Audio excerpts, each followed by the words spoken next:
5. Would it be? Long Grizzly. You know what I'm saying? Gaddafi. What? What's the deal? Said it. It's going what? to be Yo, that real shit, you know what I'm saying? You more dark. Bursting out the cocoon like that. You know what I'm saying? Apples just dropping from the tree. That's how I though. It's going You know what I'm saying? Yo. I'll be the last man standing in the middle of a major war. BC, caveman and dinosaurs. Laws, warring like bonds of yours. They got some type of shit they put up in your fucking drawers. Gotta fill them out, figure out the major flaws. Thinking I can catch one in the back of mega halls. See my face posted in about 100 stores. Missing, last seen at the lab convention. Time warp coincides with the mic cord.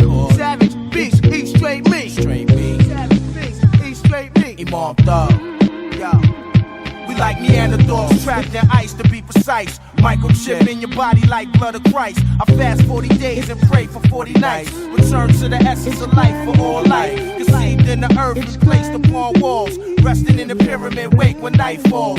Bless me with the gad and clicks to be injected to the next life and change my whole perspective. Slaughtering my children, Gentiles and Romans. I'm holding sword and gas for evil omens. Mark up the beast and print will get sold in. To the last day, they say world exploding. 1999, unrefined. Internet web control your whole mind. My third eye shine in sight to lead the blind. 144,000 more crimes. Fugitives wanted by feds of all kinds. For waking up thugs and showing them true signs. True signs for the blind. True blind, forever shine. Yeah, the next life. Yo. Been on this planet for 25 years and still bleeding. Eternally trapped in hell but still breathing.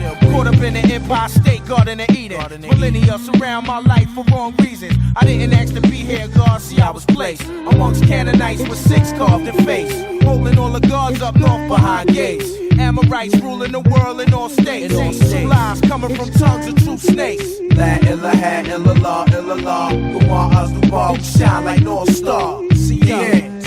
Forever, the rent money, iron sheets, Gaddafi, the next life, Agent 25, what? Money,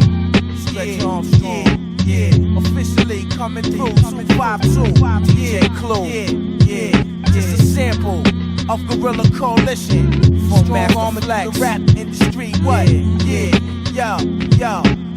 Politically aware, for all the DJs out there, Suwa, Craig G, SNS, God, what? Gaddafi, officially, next life, all the DJs, Paradise, put this in your cassette and get your thug on, word up, alright?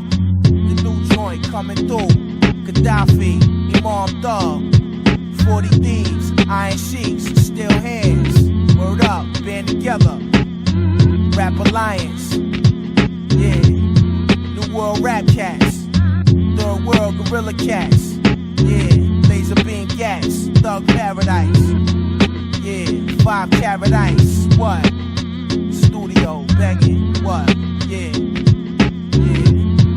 Alright, yo, who you with? 158, check it, yo.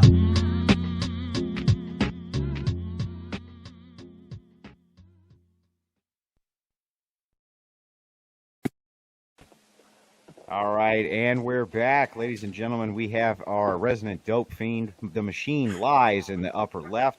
You can barely see him. He has his sunglasses on, probably to hide the fact that his eyes are glazed over red. Machine Lies, why don't you take a second, introduce yourself, tell everybody where they can find you. Try not to take too many bong rips in between telling us.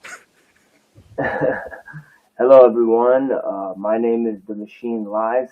I'm a philosopher of technology, a cynic philosopher that deals with philosophy and technology on my channel called The Machine Lies. And I've written a book called Christ Protagonist, Logos Dethroned. It's online on Amazon, and it's a 400-page book about the introduction to Western philosophy, a subject I studied with my mentor, Dr. David Skirbina at U of M.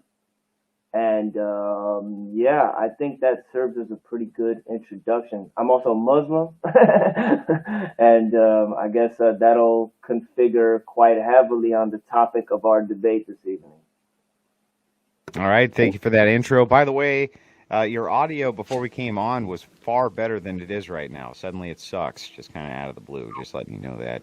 Resident Sleeper, go ahead with your intro. What's up? I'm Resident Sleeper. Hang on. Stop for a second. See that? That's how your audio is supposed to sound. The machine lies like that. Is it better now? Yes, it's way better now. Thank you. Okay, Appreciate it. Yeah, sorry about Go that. ahead, Resident Sleeper. I'm Resident Sleeper. I have no social media. I tried to start a YouTube channel. I'm not really focused on it. You can find me over at the Discord of Orthodox Shahada. That's it for me. And Resident Sleeper is here in his tracksuit and sunglasses. He is sporting the official Albanian garb. We appreciate that. Very multicultural and inclusive here on the Crucible. Gentlemen, you're both going to be given 7 minutes for your opening statement, right? I've been in like, I don't know, a prolonged foul mood for like the last 2 weeks. So if any of you suck, I'm going to probably just throw you off, right? No, I'm kidding. I'm joking. I'm joking around. I'm kidding around. All right. The machine lies. You were the proposal for this debate. This was your proposition. We're going to let you open first. You have 7 minutes on the clock. Go ahead. All right. I'll start with the fact that that there are several explanations for the way things are in the world, for the fall of man or man in its current state, and going forward. I guess there would be three main ones. Starting out, it would be a historical explanation, and that would be mixed in with theology, because all theological aspects of explaining man's origin provide a history of mankind, as it were, and they also provide a cosmological aspect of how man came into the universe to begin with. So there's a historical aspect that's dealing with the past. There's a scientific aspect, which I will also call the modern. I know I don't agree with the terms scientific or modern, but these are going to be talking about the present state of the world, or the way people choose to explain the present state of the world. Of course, rhetorical. And then there's a last degree which people explain the world, and that's future oriented. That would be evolutionary. Depending on if you're atheist, you would deal with evolution. You would say things are being propelled by some mysterious force called evolution. But here in the religious world, we know that that's phony, and that actually that it's a eschatological scheme that the world is driven by. That means that man is made by a purpose. He's made with a final end. And that would be the nature of the world, that man is dealing with his final end. And that's how we find his future. So there's past, present, and future. So these are three aspects: historical, theological, modern, scientific, or evolutionary or eschatological. So the agreements we would have is that, one, were to begin from the modern world, we'd see technological or scientific world paradigm that controls the world's events. It controls the power of the governments. It controls how decisions are made. There's autocratic government that's made by technique, governed by technique. Techniques created outside of man's control in order to govern the affairs of man. And then there would be a system that is free of ethical restraints of family or tradition. So they're not taking into consideration either family-based ethos, because they're dealing with an equality, a freedom-reducing, equality-driven ethos. So they want everybody to follow the scientific world paradigm. This excludes the notion of family, and it also excludes the notion of religious traditions. And then the focus would be on democratic values, on economics, on the actual physical autocratic state, the means of governance, and not the people. Or, in other words, the focus wouldn't be on family or religion. And then finally, there would be systems of the past that were ruled by a unity of God, king, and people, which formed a nation. But modern state is formed by political techniques, which are based on secularism, propelled only by scientific or technological discovery. Now we have the concept of original sin. On the one end, we have that this concept is created by St. Augustine, and Orthodox theologians are in agreement with this fact. They say that actually original sin is not found within the teachings of the Bible, or it's foisted upon Christians, or at least I've heard Orthodox theologians say this online, and I can refer you guys to the videos where they say that. Other people have noted that St. Augustine invented the concept of original sin. St. Pelagius, among some of them. He also said, hate the sin and not the sinner. There's problems. The view regularly points to humanity being both the problem and the solution. This is the atheistic view, not the Christian view. So the predominant view today points to humanity being both the problem and the solution. Humanity has to evolve past its present condition, but no one knows if this is possible in man's current state. Atheists like Sam Harris and Michael Shermer disagree how much science and technology can serve as a solution for man's current problems. Both agree that scientific progress has, quote unquote, saved humanity in some sense, and it's driving it forward. They point to regressive forms of thinking as stopping the trend. Islam is first on their list. Sam Harris says Islam is a mother lode of bad ideas. Michael Shermer says that Islam is the last culture on earth to reach the Enlightenment. So that's a consideration for those trying to fight the ideas of the Enlightenment, that those who support those ideals consider Islam a very regressive form to those ideals. They also have a shitty view of the world. They say there's no evidence for God because of suffering in the world. What are some historical views that the world is depreciated or devoid of substance or in a fallen state? Well, we could start with the blame being put on 4 people. One is Aristotle. He is a student of Plato. He deals with the compartmentalization of knowledge into various subjects, and he divorced knowledge from the sacred. So this is one aspect of his subjects. He created science, and he created the word technology as well. He introduced correspondence theory, which says that we have to correspond with truth that is outside of us, that the senses basically coined empiricism.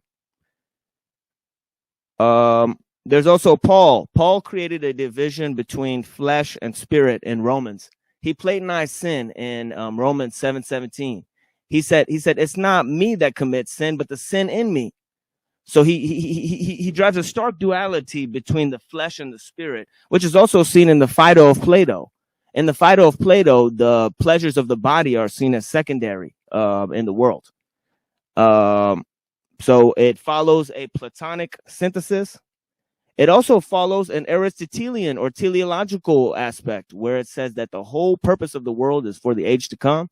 You can see this in Ephesians. And in Ephesians, he says the rule of this age is the rule of darkness. The rule of age to come is a rule of Christ, the rule of the kingdom of God. So there's that aspect of things. And also there's St. Thomas Aquinas. St. Thomas Aquinas affirmed the philosophy of Aristotle. And also he separated the church and the state. He finally put the final separation between the church and the state, putting one in the sphere of reason and one in the sphere of faith. And saying that these two are separate things.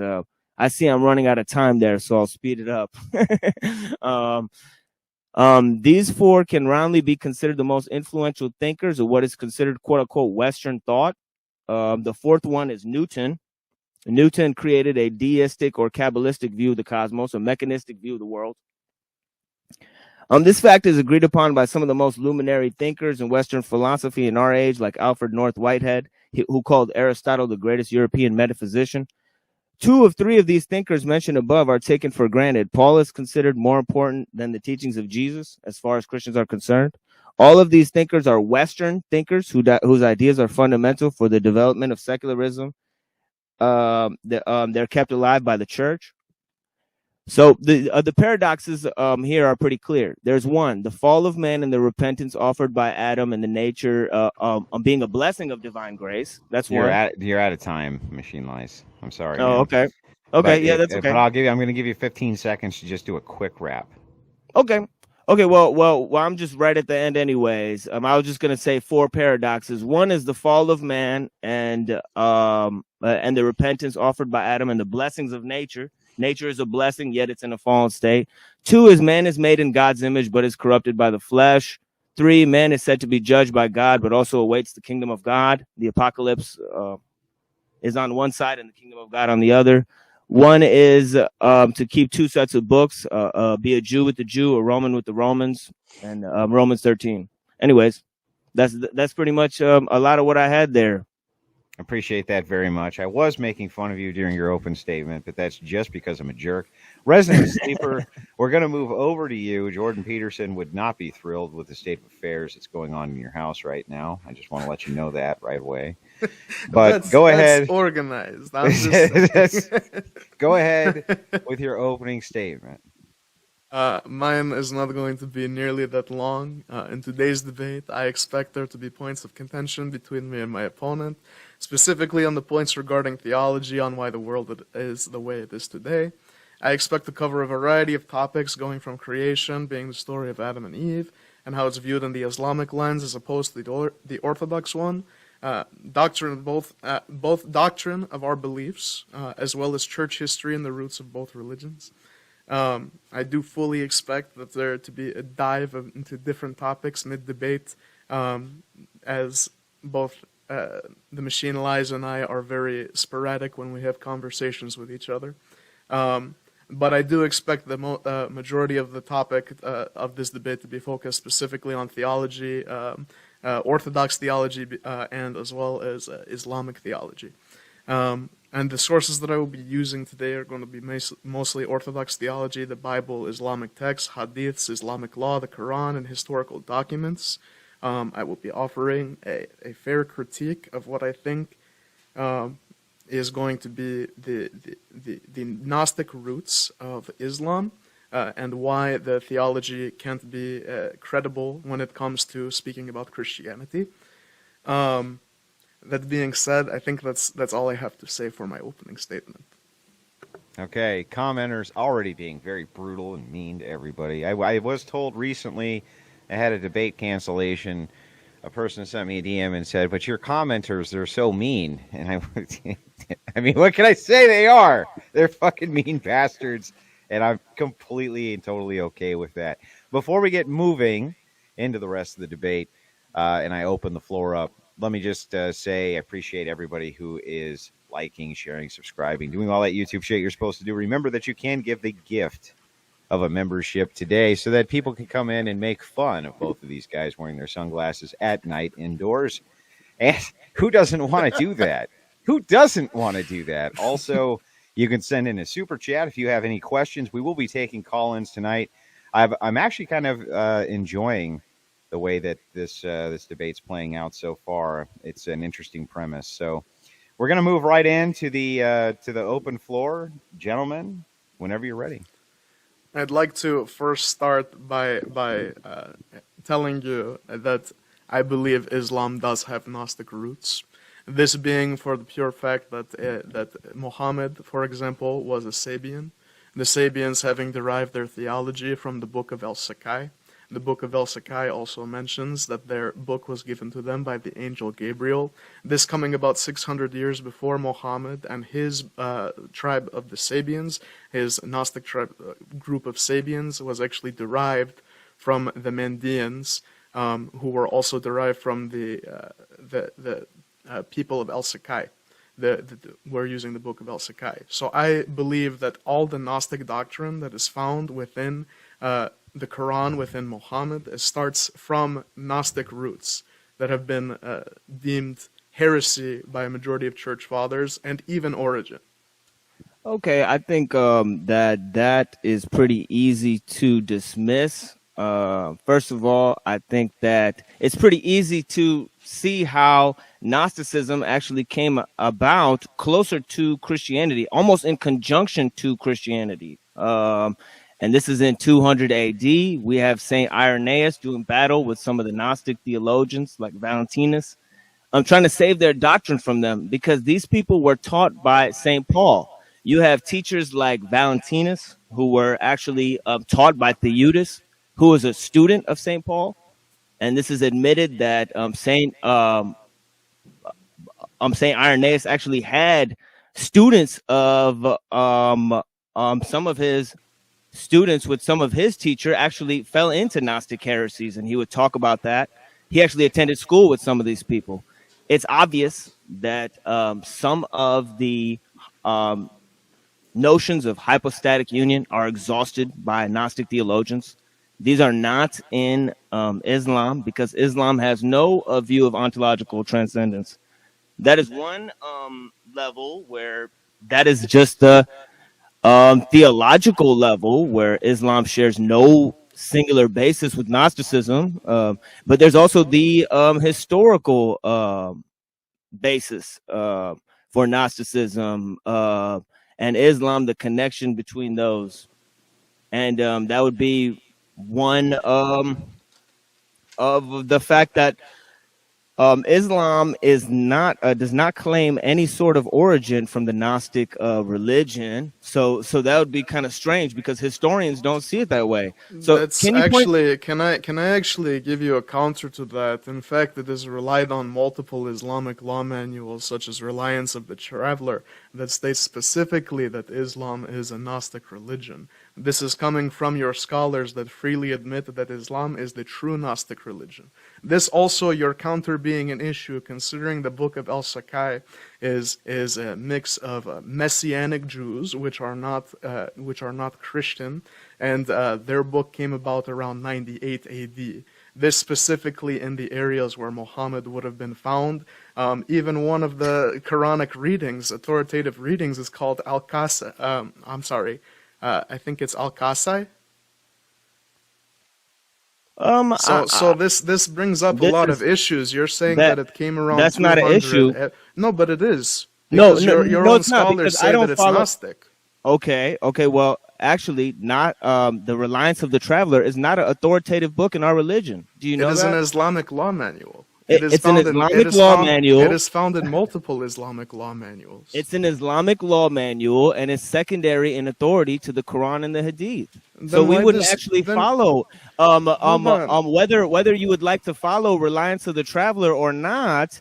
That's whether you would want to take the opinions, and we don't declare that these sheikhs who derive these law manuals are infallible, or that they're in communication with God, or that they're inspired by the Holy Spirit, as some Christians believe.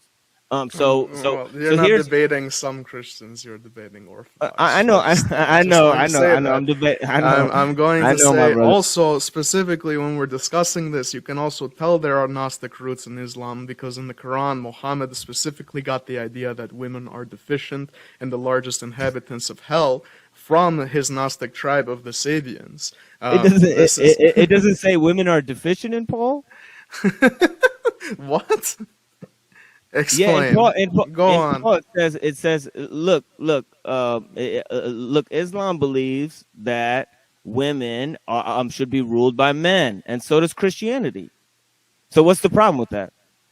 That's not the issue. The issue is saying that they are corrupt, that women are specifically the largest inhabitants of the people of hell. This coming specifically... It doesn't say that in Paul? Hold on.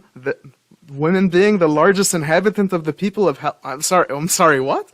Let me get into this. Specifically, Muhammad, being a Sabian, got this specifically from the tribe where they compared men to herbs and women to parasites. You have not established that Muhammad was a Sabian. There are several hadiths that claim Muhammad not only was the Sabi, coming from the Sabians, the Mandeans. This is public known information. This is historical information. It's not in one Islamic history book that I've ever read. I can give you the hadiths right now if you're curious. We don't claim that all the hadiths are authentic. No, but you have to follow the hadiths actually according to Islamic law. No. Here's why. No, we don't have optional. to. Hold on. The Quran You're wrong about that. It doesn't say we have to follow the hadiths. We have to Quran- follow what's in the Quran. The So what are you Quran talking makes about? it abundantly clear that the function of the messenger is not merely that of a delivery man, but simply delivers the revelation from Allah to us. Rather, he has entrusted the most important task of explaining the illustrated things to the people of the Hadith. This is in the Quran. So the Hadiths are not optional. Hold on. In the Quran, in the Surah 7, it says that God is going to send prophets to mankind, and that those prophets, whether mankind follows those things or not, that's up to their choice. But So I just went over this, how the Quran has its roots in the Gnostic texts of the Book of El Sakai, specifically the tribe of the Sabians, the Mandeans. So you can claim that, but it says that the angel Gabriel gave them their book, same as Muhammad. And that's the tribe that he was part of. The angel Gabriel gave everybody their book. It says the angel Gabriel came to Mary in the Gospel of Luke. The angel Gabriel came to Mary to announce that she was going to be pregnant with Jesus, not to be given a book. The angel Gabriel came to Muhammad, and the Gnostics claim the angel Gabriel came to him. And, the Gnostics specifically. Hold on. And Luke claims that the angel Gabriel came to Mary. So what's the problem? The angel Gabriel came to everybody. That's not the issue. That's not the issue. The issue here specifically. That can't be the issue because the angel Gabriel came to everybody. So what's the issue with that? I'm going to get to it. Okay. The issue specifically is that the angel Gabriel in both the Book of El Sakai and the Quran is sent to come down to give Muhammad specifically the inspired word of God, the whole book, every word of God. This is something that isn't hidden. It's spoken about by many church fathers, specifically when we're discussing these topics of heresy, of Gnostic sects, that Muhammad, being a part of these groups, was not inspired, but essentially took the teaching of the angel Gabriel has come to me for me to give you this word of Allah. Well, this is taken from the Gnostic tribes. That's so strange. You just said that he was not inspired, but you said that inspired as in taken the idea from. Yeah, taking the idea from. So see, that's the part you have not established. I did though, but it's no, you didn't. No, you didn't. Because just because something is similar to something doesn't mean it came from that thing. It's not just similar. It's the fact that his tribe is a direct break-off of that Gnostic tribe. When Muhammad left his pagan parents, were because the Book of El Sakai. Here, I'll even get into the history if you want. Give me one moment. No. Why don't we get into the history of Gnosticism? Because what you're describing is a form of Zoroastrianism that's related to Gnosticism, but it's not Gnosticism. So you're not even talking about Gnosticism. Why don't you tell me what Gnosticism is? Gnosticism. No. What is Gnosticism? Why don't you tell me what Gnosticism is? Gnosticism is an esoteric belief in which you would have secret knowledge. This is something known among the imams within your religion as well. Paul says he has secret knowledge. Paul says he has secret knowledge. Where? What are you talking about? Where? In Hebrews, it says Paul says he leaves the solid food for the people who are in knowledge, and he gives milk to the infants. Just as infants don't get solid food, he leaves some of the message. He makes a division between the esoteric and the exoteric right there in Hebrews. So he would teach those people who are not able to understand things, not fully the Orthodox faith. That doesn't make sense. What I'm saying is Allah, specifically, 99 names of Allah are attributes. Allah, the name Allah, isn't even a name. That's also a descriptor. Your imams actually say that in order to make it into heaven, in order to find out Allah's secret name, there's ways to go about this. This is Gnostic ideas. This is coming specifically from the Gnostic tribes. Again, the Sabians, which Muhammad was a part of. This is historical. No, the Sabians are a form of Christianity. No, they're not actually. that sounds absurd. No. Yes, do you want to know? Do you want to know exactly why they're? Saint John. Here, hold on. No, they're not. In fact, they hated Saint John. They hated Saint John for the reason that Saint John was actually writing his gospel in direct counter to these ideas found within the Asias. I'm not talking about that Saint John. I'm talking about Saint John the Baptist. Okay. Okay, so yeah. The other Saint John, nobody even knows who that is. Saint John Nobody the what do you mean? He's my patron saint. Saint John the Baptist. Saint John the Baptist is in the family of Jesus, but nobody knows who the Saint John is who wrote the Apocalypse and who wrote those other books. And there's a lot that he says that disagrees with Paul. There's nothing there is. theologically that is in disagreement. Yes, This doesn't make any sense because you're reading the Bible outside of its context. No, I'm not reading the Bible outside of its context. Paul What says is the context of the Bible? Why were Paul's epistles written? Why were Paul's epistles written? That's a very good question.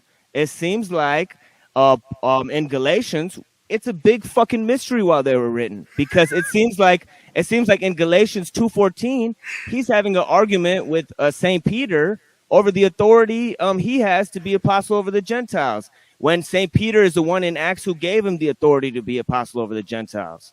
So in Acts 1:20, it says that in order to be an apostle or a disciple of Jesus, that one has to have spent time in the ministry of Jesus. So they decided, they took a lot amongst themselves, and it fell to Matthias. And then who makes Paul the apostle of the Gentiles? Well, it says in Acts that the Jerusalem Council gives him this authority, but then he derides those apostles. I have a question. What was Paul before he was Christian? Just answer that. What was Paul before he was Christian? What he was Paul Pharisee. before? He was Congratulations. So him speaking no, it's not to the congratulations. So I read him your speaking book and to you didn't so read him mine. speaking to the Gentiles is because he was a Pharisee. He was previously one of the Jews. That's so goofy, man. I don't know where you get these. What are you talking about? What are you talking about? Paul wasn't a Jew? He was a Pharisee. He became Christian.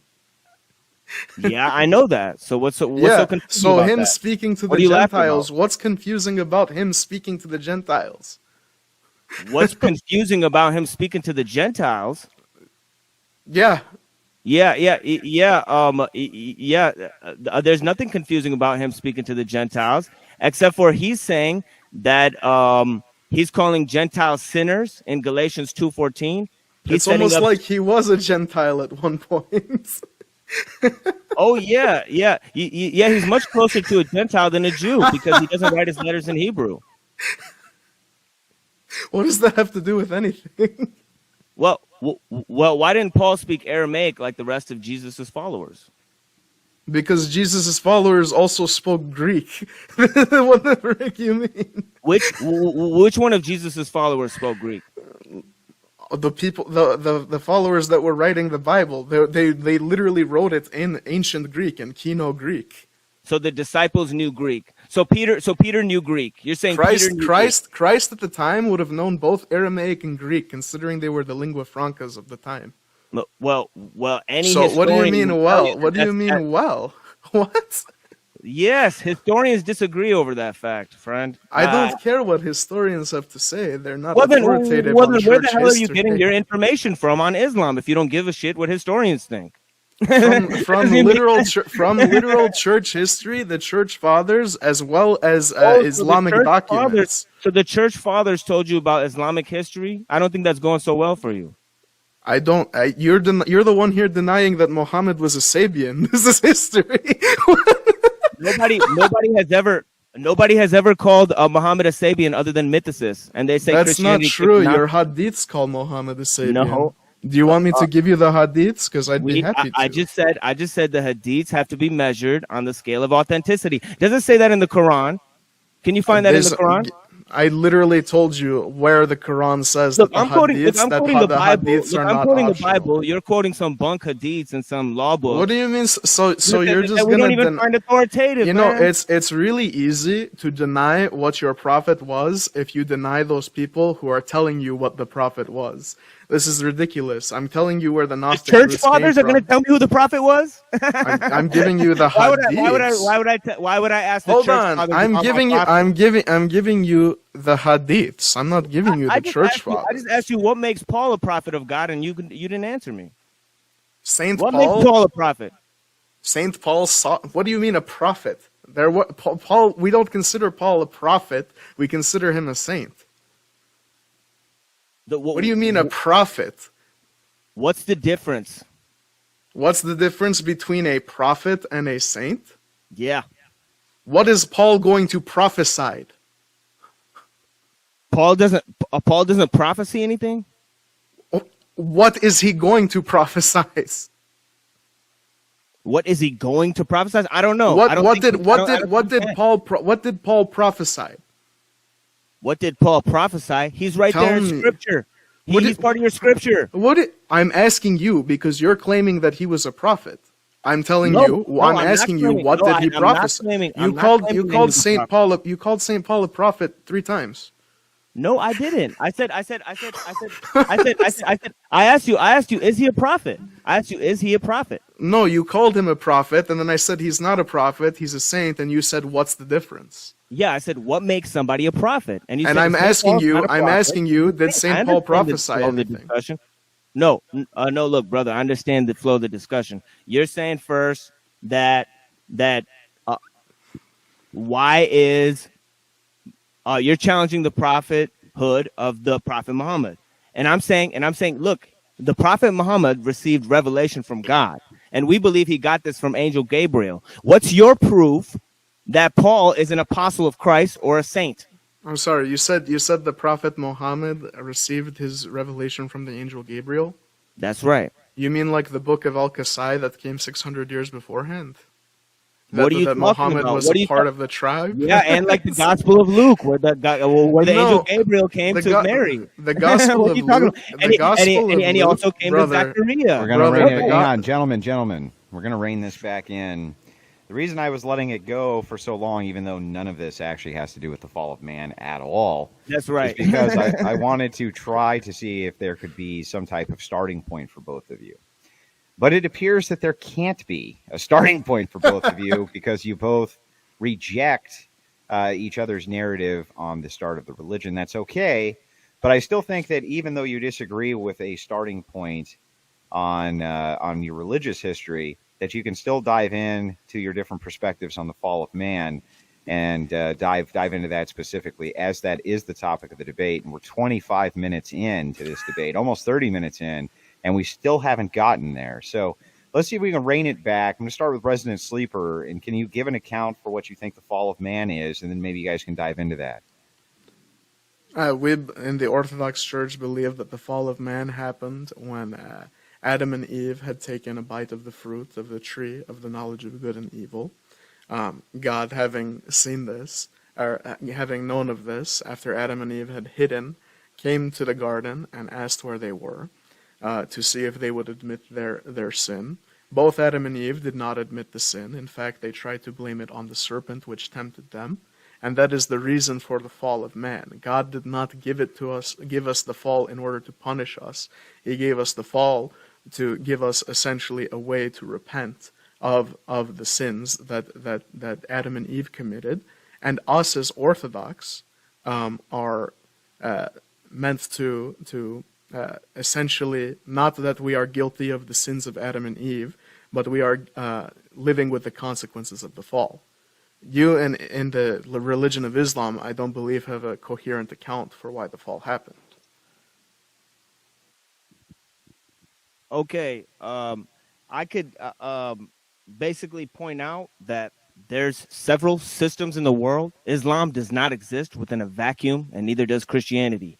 We're dealing with man in its current state. I believe man is living in the end of the world. I say this because in the Gospels and in the Quran, it talks about a one world state emerging, something that is close to a technological world state emerging. Now, I think we're living in the times of the fall because it's apparent that we're living in the end of the world. I think that there's one system, atheism. Atheism says that the world is basically fucking pointless, that we can't even have any point to the world. Then there's Gnosticism. Gnosticism says the world is product of a lesser god or the demiurge. Now, do Christians believe in the demiurge? I mean, Christians believe the world is created through an intermediary. I asked you a question about your religion. What do you believe happened in the fall? I'm Yeah. curious because I don't know. I'm what just Islam getting to that. believes. I'm just getting to that. I'm just getting to that. So one was atheism. Yeah, pointless. fucker. He's getting to it. Shoot, why don't you calm down? I don't mean to be mean. I'm just saying. My bad. No. It did sound like I was rambling, but I'm getting to it. I'm just putting shit on a scale. All right. I'm putting Sure. shit on a motherfucking scale. Okay. So there's fucking at the bottom of the fucking scale. There's atheism, right? Sure. It says it's pointless. Okay. It says the world's fucking pointless. They say this to religious people all the time. They say, look, the world's fucked. Right? Like, look, we have to create our own world. We have to survive and shit. We have to eat food and shit. We have to like do everything our fucking selves. God doesn't love us and Mother Nature doesn't love us. Mommy Nature's not going to save us. Okay. Now, then you go to Gnosticism. Gnosticism says we're products of a lesser God, a demiurge. Okay. Now, does Paul believe that we're products of a lesser God? No. Okay, that's a question. That's a question I'm asking. All right, we can get into that. I believe he does. Okay. Well, you're not authoritative on the Bible. I don't care. Neither are you. I'm saying neither are you.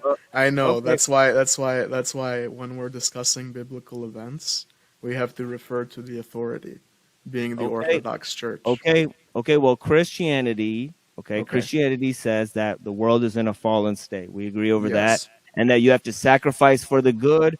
That there's some kind of cosmic utility to the world. That this world is a preparation for the kingdom of God. Okay, So but what's your account for the fall? I know that Christianity. I want to know, so I know what I'm. My account for the fall is in Surah 7. But since you wanted to talk about Islam and stuff, you must know that it's located there. Well, I'm just curious because I want. No. Want to know. So you brought up all these things. You brought up law books. You brought up all these other things. Okay, I could talk about Romans 5. I want to know what your account for the fall. Hold on. I could talk about Genesis and I could talk about Romans 5, Sure. where they specifically mention in your religious book the fall of mankind and how it relates to Adam and all of that stuff. Okay. Mm-hmm. Now, in our book, it says in Surah 7, okay, it tells the same story. It says Adam and Eve ate the tree. They were they asked for forgiveness. Okay, they repented for their sin. Okay, and Allah placed them on earth. Their shame was exposed after they bit of the tree. It actually said that Allah forgave them, and then He would have damned them on earth with death in the Quran. So if Allah forgave them right after they ate of the fruit, why would He give them death? So wait. First of all, you don't even know that it says that in the Quran. You don't know that it says that that God forgave Adam? Are you? Yeah, I know that it says that God forgave Adam. I'm saying Okay. if God forgave Adam, what would be the point of the fall? What would be the point of the fall? It says that in Genesis in your Bible too. So I don't know. I'm asking you in your system. No, it doesn't say that God forgave Adam. It said that God had given Adam the ability to repent of his sin. First of all. Second of all, your system says that God forgave Adam. So I'm asking you, what would be the point of the fall? I'm saying the same thing that you're saying, that it gave that Adam was given the ability to repent, not that he was forgiven. No. It says in the Quran that he was forgiven. So I'm asking, what would be the point of the fall? Okay. Okay. Here in Genesis, it says that that Adam asked for forgiveness, and Adam God forgave did him. ask for forgiveness. I'm so what? Where? It doesn't say that in Genesis. Read it. No. Why don't you read it? Which verse are you referring to? I'm talking about Genesis in the Bible. I'm okay, but which verse are you referring to? I'm talking about all the verses where God says He gave all the things in nature to Adam as a blessing because he asked for forgiveness. What? I'm so, what?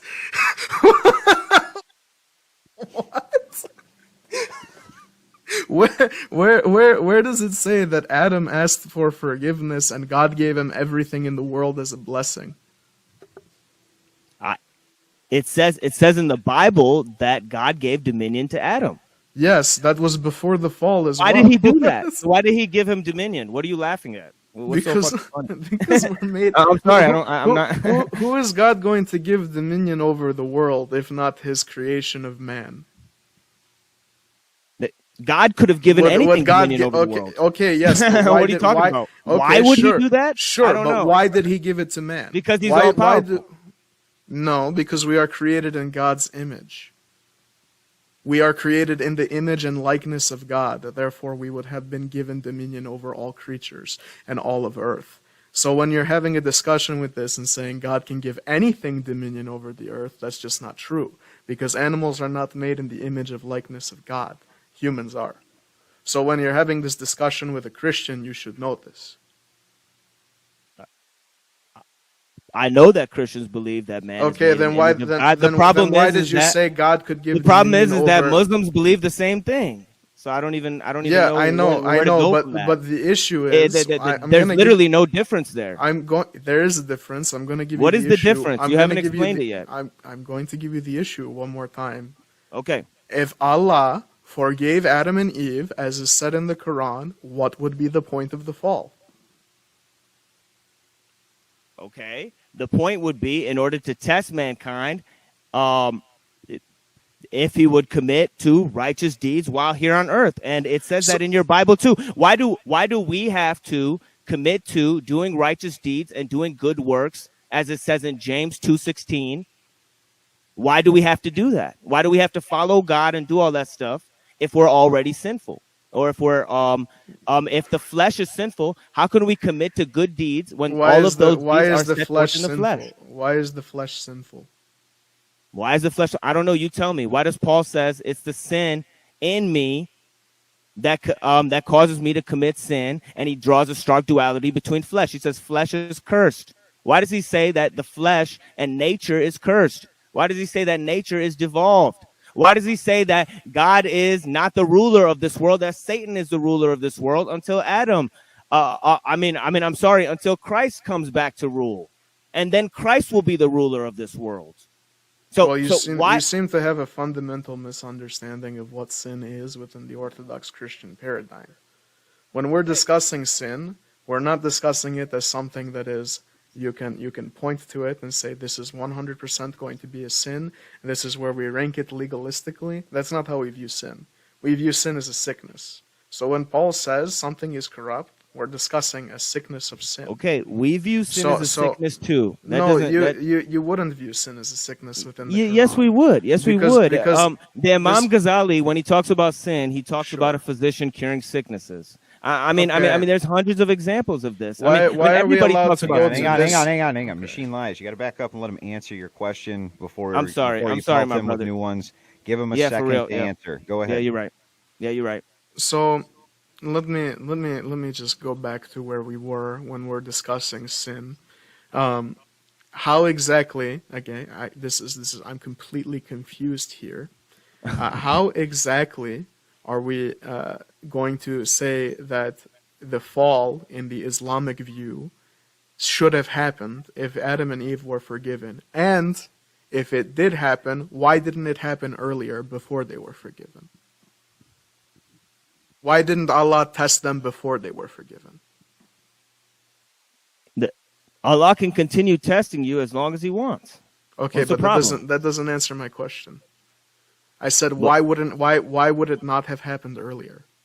If Adam and Eve were going to be forgiven, what would be the point of giving them the fall afterwards? Why not earlier? Giving them the fall after they're forgiven? No, after Adam fell, then he asked for forgiveness. It was after. In the Quran? Yes. In Surah 7. It sounds like you haven't read it. although you were coming to debate a Muslim. Hey, I can talk about Romans 5 if you want. Can you read out Surah 7? Can I read out Surah 7? I sure can. But you know, the problem is that I think it will bore our listeners here. Anybody can go and look up Surah 7 if they want. This seems to be pivotal to the argument. So take a second. We'll read it off, because otherwise we're just going to be circling the wagons here. This seems like it's critical to both of your guys' arguments. Okay, I think it's critical also that he answer about Paul in Romans and about the fall there. Not once has he brought up what the significance is there, you know. So I want to know about Paul after this, about why he says that we're born in sin. Why some of your most luminary teachers, like St. Augustine, put it that way, and why Christian history has not been able to recover from this dilemma. You know, they're still Sure. having debates about it with Protestants. So if you have a problem with the notion of sin, I think you should talk about it with Protestants and not with Muslims, because there's a lot more Sure. problems there. Clean up your own backyard, you know. But I could go to because Christians are very confused over the notion of sin. That should not be. I give you That a should pretty not be a concise question for view of anybody. I give you a pretty concise view of how Orthodox view sin. Okay, but that doesn't mean it's not a debate within Christianity. You Okay, know, there okay. is that they may be Christian in name alone, but not in theology. Anyway, continue. What does Surah 7 say? Okay, Surah 7. It says right here that Allah first. Okay, first of all, so first thing about the fall that you just completely never mentioned, you know, Sure. is pivotal. You know, I mentioned Paul and the Adam and how in Romans 5, you know, he says that, you know, we're born in sin. You know, he platonizes sin. He draws a stark duality between flesh and spirit. Sure. Okay, these are all problems, because this means that Christianity fits We're within born with a proclivity to sin. We are A born. proclivity to sin, We are exactly. born. Yes, that means. This that is- means. yes, That means. Okay, Yes. I'll let you finish. that's the very crux of the issue, is whether we're born with a proclivity to sin. So I'm glad to Yeah, clarify but that doesn't mean that we're born sinful. This is the issue that you seem to be conflating.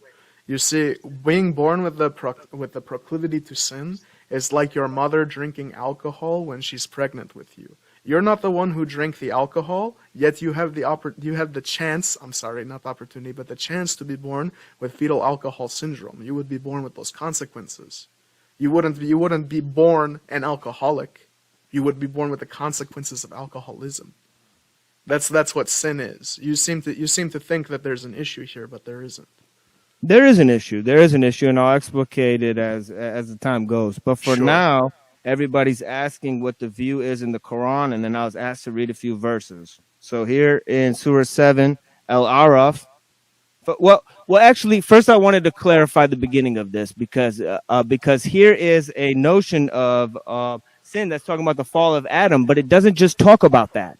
Sure. So before that, it talks about Shaitan. So Shaitan is the devil, okay? So the devil is told by Allah to bow to Adam, his creation, okay? And Shaitan refuses to do this, because he says that Adam is made of clay and he's made of fire.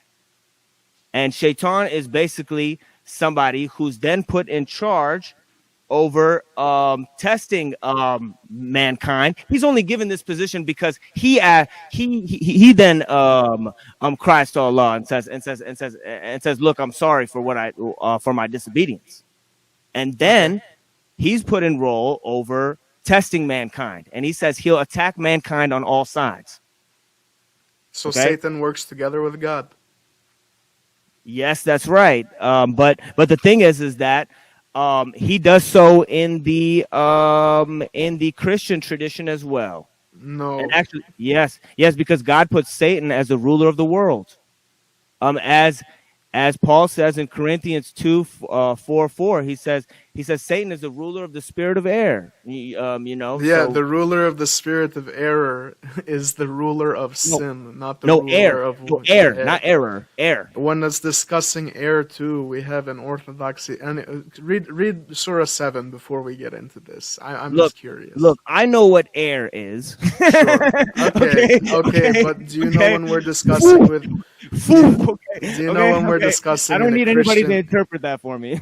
Okay, do you know when we're discussing in the Christian paradigm of what air would be, when we're discussing specifically this verse? That's Yes, the it's issue. Yes, because it's borrowed from Platonic philosophy, what they think air is. So that's a whole separate issue. That's not what it would mean in the context of this verse, but I'm still curious. What does Surah 7 say? Okay, here we go. Surah 7. It says Allah. Surah 7, verse 18. It says Allah said. Surah 20. I'm sorry. Surah 7, verse 20. Sure. Sorry about that, guys. Sure. Surah 7, verse 20. But Satan made an evil suggestion to both of them that he might reveal to them their shame and had remained hidden from them. He said, your Lord has forbidden you to approach this tree only to prevent you from becoming angels or immortals. And he swore to them both, surely I'm your sincere well-wisher. Thus Satan brought about their fall by deceit. And when they tasted of the tree, their shame became visible to them, and both began to cover themselves with leaves. Then their Lord called out to them and said, did I not forbid you from that tree? Did I not warn you that Satan is your enemy? Both cried out, our Lord, we have wronged ourselves, which is also what happens in Genesis. There's nothing different. No, that Yes, is yes. different. No, that is different because rather than saying they have Okay. wronged themselves, they put the fault on the serpent. This is also a difference. This is found in the Torah as well as Orthodox theology. This is a difference in the Quran. So continue. Okay, so they put the fault on the serpent, and how do you know what the original? No, but in yours it says they didn't put the fault on the serpent. Rather, they admitted their own fault. So continue with the surah. Okay, both cried out. I'm starting with ayah 23 now. It says, Sure. both cried out, our Lord, we have wronged ourselves. If you do not forgive us and do not have mercy on us, we shall surely be among the losers. Allah said, go down, you are the enemies. Go down, you are enemies of one another, meaning mankind and shaitan. Okay. For you there is dwelling and provision on the earth for a while. He continued, you shall live there, and there you shall die. From it you shall be raised to life. O children of Adam, indeed we have sent down you a garment which covers your shame and provides protection and adornment. But the finest of all is the garment of piety. This is one of the signs of Allah, so that you may take heed. I'm sorry. They're going to be raised to life. What exactly does that mean? In the context of the Quran, when Allah is saying that they're going to be raised to life after they die, what does that mean in the context of the Quran? You're talking about the resurrection? No, I'm talking about Adam. You're talking about Adam? Adam and Eve. What the surah just said, that after his death he would be raised to life. What does that mean? It's talking about the resurrection of the dead, which Jews and Christians also believe in. This is God speaking specifically to Adam. Okay, so what's the problem? Okay. So how does that apply to literally everybody if God is saying this specifically to Adam and Eve? How does it apply to everyone? He's saying children of Adam. So that applies to everyone. He didn't say children in that verse, did he? Oh, yes, it does. It says, oh, children of Adam, indeed we have sent down. Yes, it says children of Adam. It keeps saying children of Adam. Is that before or after that it said you would die? And then it says it all over. It says it all over this chapter. It's talking about the children of Adam. It's saying what God is saying applies to Adam, applies to all of mankind. You bring up maybe I misheard you. Yes. In order to bring it up, I would have to keep reading, and I don't have time to sit here and read you guys the Quran. You guys can look it up on your own. So that's what the hell I'm talking about. Okay, I'm going to put this away. You guys could look up Surah 7 if you want. Let's get into the theology. When we're discussing this, because I know this is going to be another point of contention, specifically when discussing the fall. I know that hold on. Sure.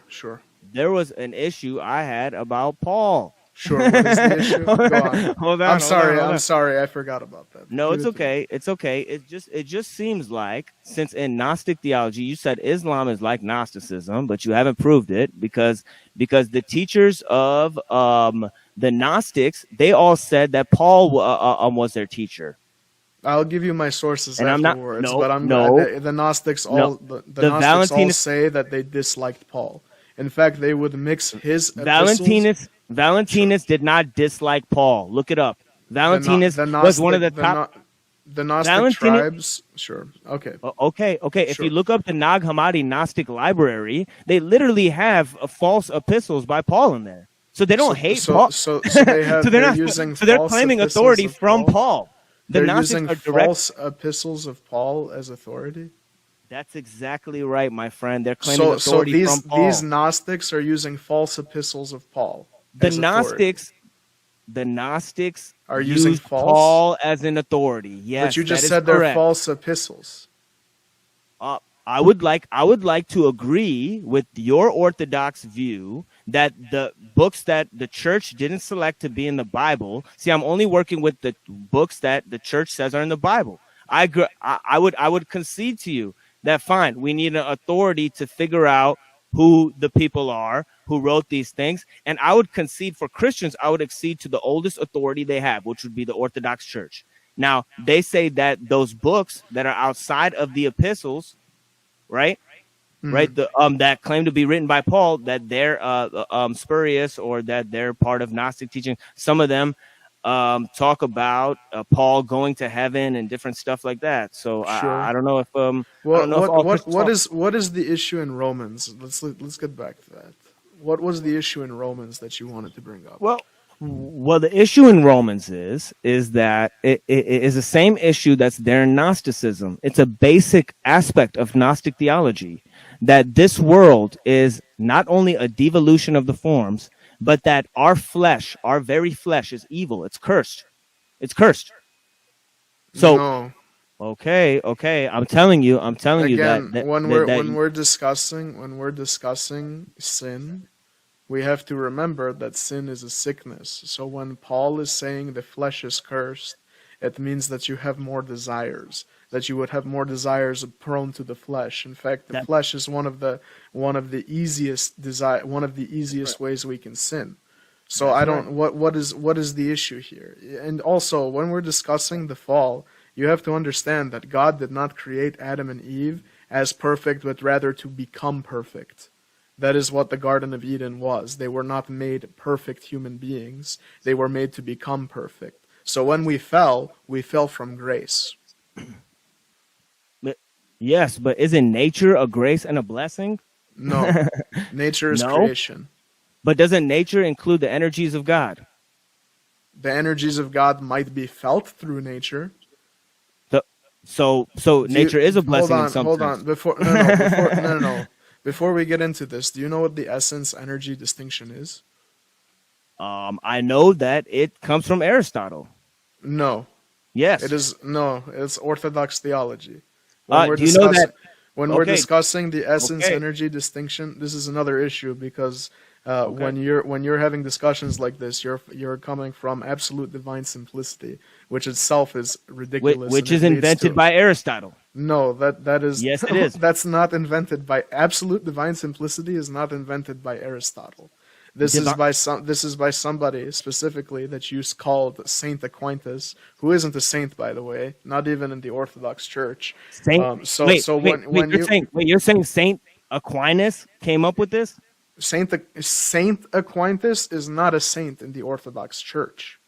But Aquinas, so I'm saying, I don't know who Aquinas is. I'm talking about Saint Thomas Aquinas. Yeah, Aquinas. Okay, Aquinas. Saint Aquinas is not a saint in the Orthodox Church. Okay. His theology is I understand entirely heretical. I understand that. Specifically, absolute divine simplicity. I know that they broke off with the church in 1100, and therefore Saint Thomas Aquinas is too late for that. I understand that. That already. But I'm saying that in the icon you showed me, and maybe we could pull up that icon for the audience because that would be very helpful. Sure. This icon is basically depicts Aristotle as in line with Christian theology to some aspect, and it's specifically a few things that these philosophers would have said that would have been in line with other Orthodox Christian philosophers and saints. See, that's very confusing because Aristotle was a deist. Okay. Aristotle was a deist. Okay. He did not support the cosmology of the church, yet the church has borrowed from his cosmology in certain things. The church is saying that Aristotle was right on a few things. Okay. There can be people outside the church who are right on some things. Okay. But not have the entire There's truth. quite a few of them. Apparently. Well, no, this is the issue. You don't understand how Christianity, how Orthodoxy views every religion, every church out there on earth. Well, all of pagan philosophy was they say that they were influenced by pagan philosophy. They admit that, and so were the Gnostics. No, I'm Yes, telling. they do. Where do they admit we were influenced by pagan Hit that philosophy? icon. You can pull up that icon. No, that's again. Let me get into this. Orthodoxy, when we're talking Okay, about the sure, church, explain. when we're talking about the church as a whole, we say that people outside of the church may have a tiny grain of the truth, but they do not have the fullness of the truth. They might have a bit of theology that is in line with orthodoxy, but they don't have the wholeness of orthodoxy. That's the issue. When you're having this conversation and you're saying we borrowed from these people, no, we're acknowledging that these people said something correct.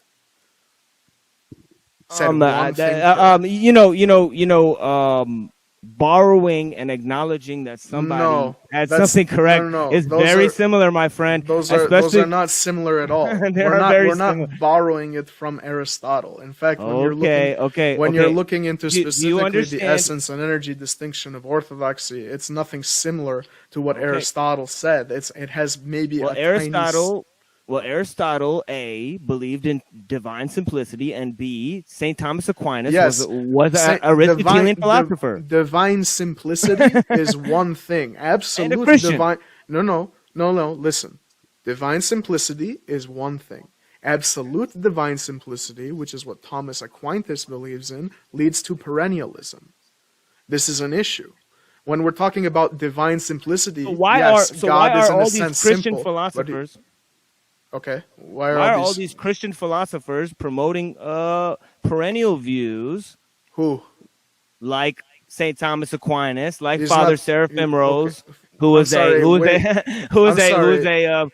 student of Alan Watts, a perennial thinker. Father Seraphim Rose, where does he promote perennialism? They promote perennialism where? In the form of promoting pagan philosophy. Because when? When did Father Seraphim Rose promote pagan philosophy? No. I'm just saying. I'm saying. You just said he promoted perennialism, but I'm telling you he did. If he's an Orthodox Christian, he's influenced by those thinkers, as I outlined in my opening statement, who influenced the rise of the secular world, like Aristotle, like Aquinas, like Newton. That's not how you can view Orthodox Christianity.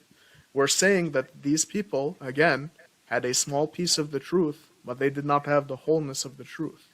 So when we're talking about Aristotle, when we're talking about Plato, when we're talking about any ancient philosopher, we're saying, hey, these guys had an idea that was correct about God, and that idea is, in a sense, Christian, but everything else they said is not Christian.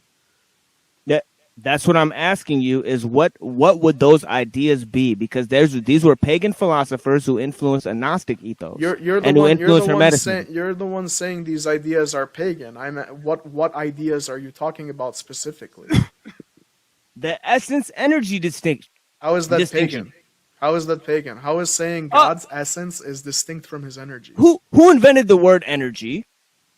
What does that have to do with anything? We're using created language. Oh my God. What does that have to do with it? Seriously, what does that have to do with anything? We're using created language right now to have this conversation. Yes, and created language deals with rhetoric. Okay. And rhetoric is used to convey terms that have meaning. Okay. Sure. And you want people to have the best type of meaning possible, so you're going to exhaust the best word. Okay. Now, I trust that your church fathers did this, right? So then they use the term energy, which is an Aristotelian concept.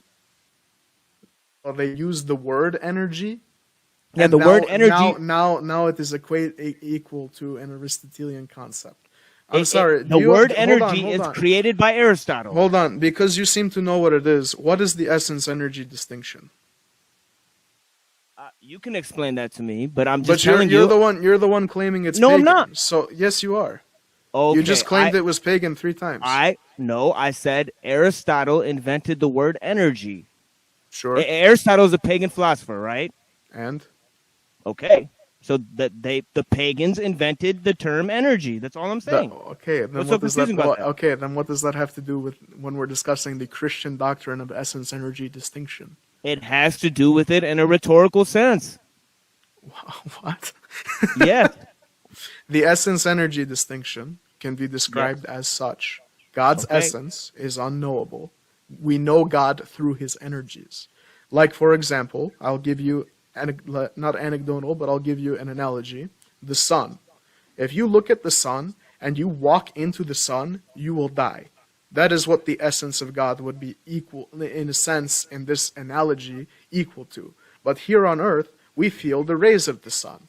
That is the energies that we feel. That is how we know God. I don't understand how you can say this is pagan concept when the only way we can know God is through his energies. Well, do you understand that the term essence, as applied or compared to the concept of existence itself, that this was derived through Platonic philosophy itself? Do you have a human essence? Do I have a human essence?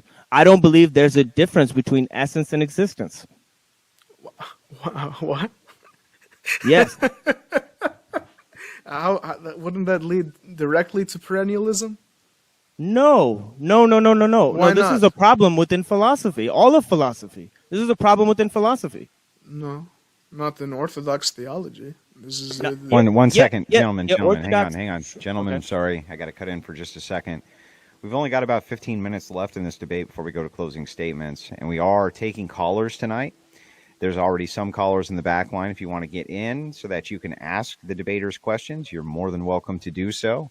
Also, make sure you send in a super chat if you want your questions answered as well. So just letting you guys know. Anyway, go ahead. Sorry I had to cut in there. No, that's no problem. What were you saying, Machine? I'm sorry. You get I cut off. actually What were don't you even know. I actually don't even remember. But I was asking how, if you can say that essence is equal to, what did you say it was equal to? essence and existence, their relationship has been a big fucking problem in philosophy ever since day one, and it still is. The problem is whether things are dualistic or not. Whether the mind and the body have separate reality or they don't. This is a big fucking problem.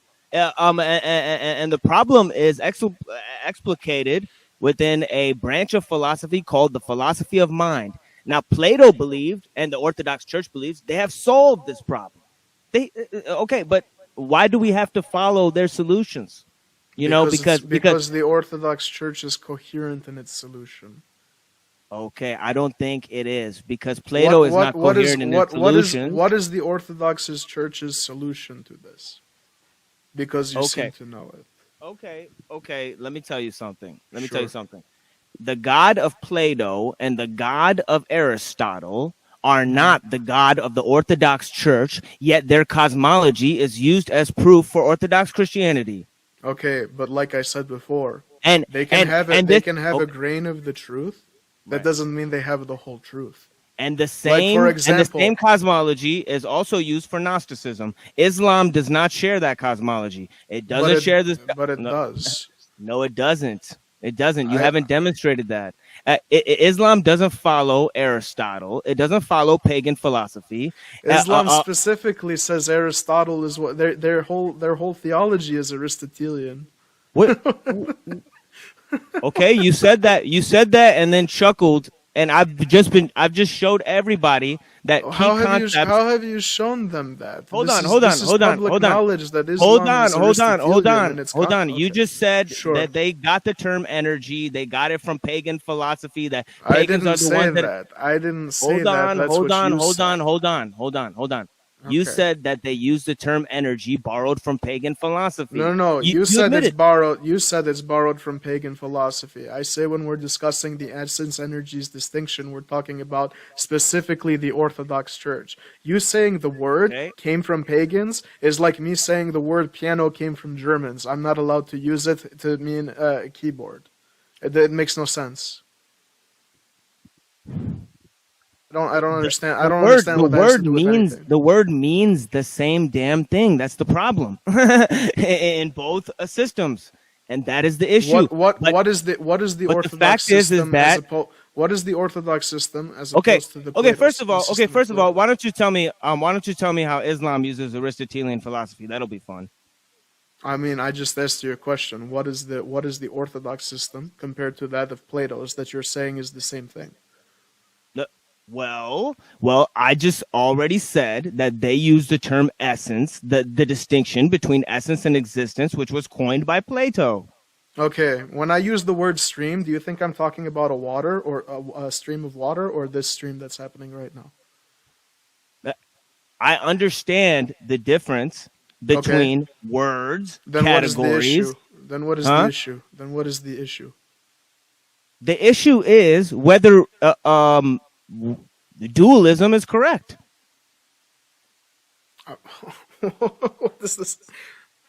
Let's get back to the topic at hand. Even though we have a few minutes left in this. It is related to the topic at hand, and I'll explain it to you. Okay, because Plato said that this world was a devolution of the forms. Okay, it was a depreciated state, just like Paul believes that we're born with a proclivity to sin. Now, both Plato and Paul believe that the pleasures of the flesh are secondary pleasures. No, that they should be relegated to the pleasures of the spirit or the soul. This is an issue. Again, you're viewing it as if being sinful is something that is inherently like a crime. This is how you're viewing it. This is how you're claiming that Saint Paul would view it. But I already gave you the definition of what it is to be in sin. It is, for example, to miss the mark. So when we're having a discussion like this, it is not equal to Plato's idea of what it would be to be in a depreciated state of the world.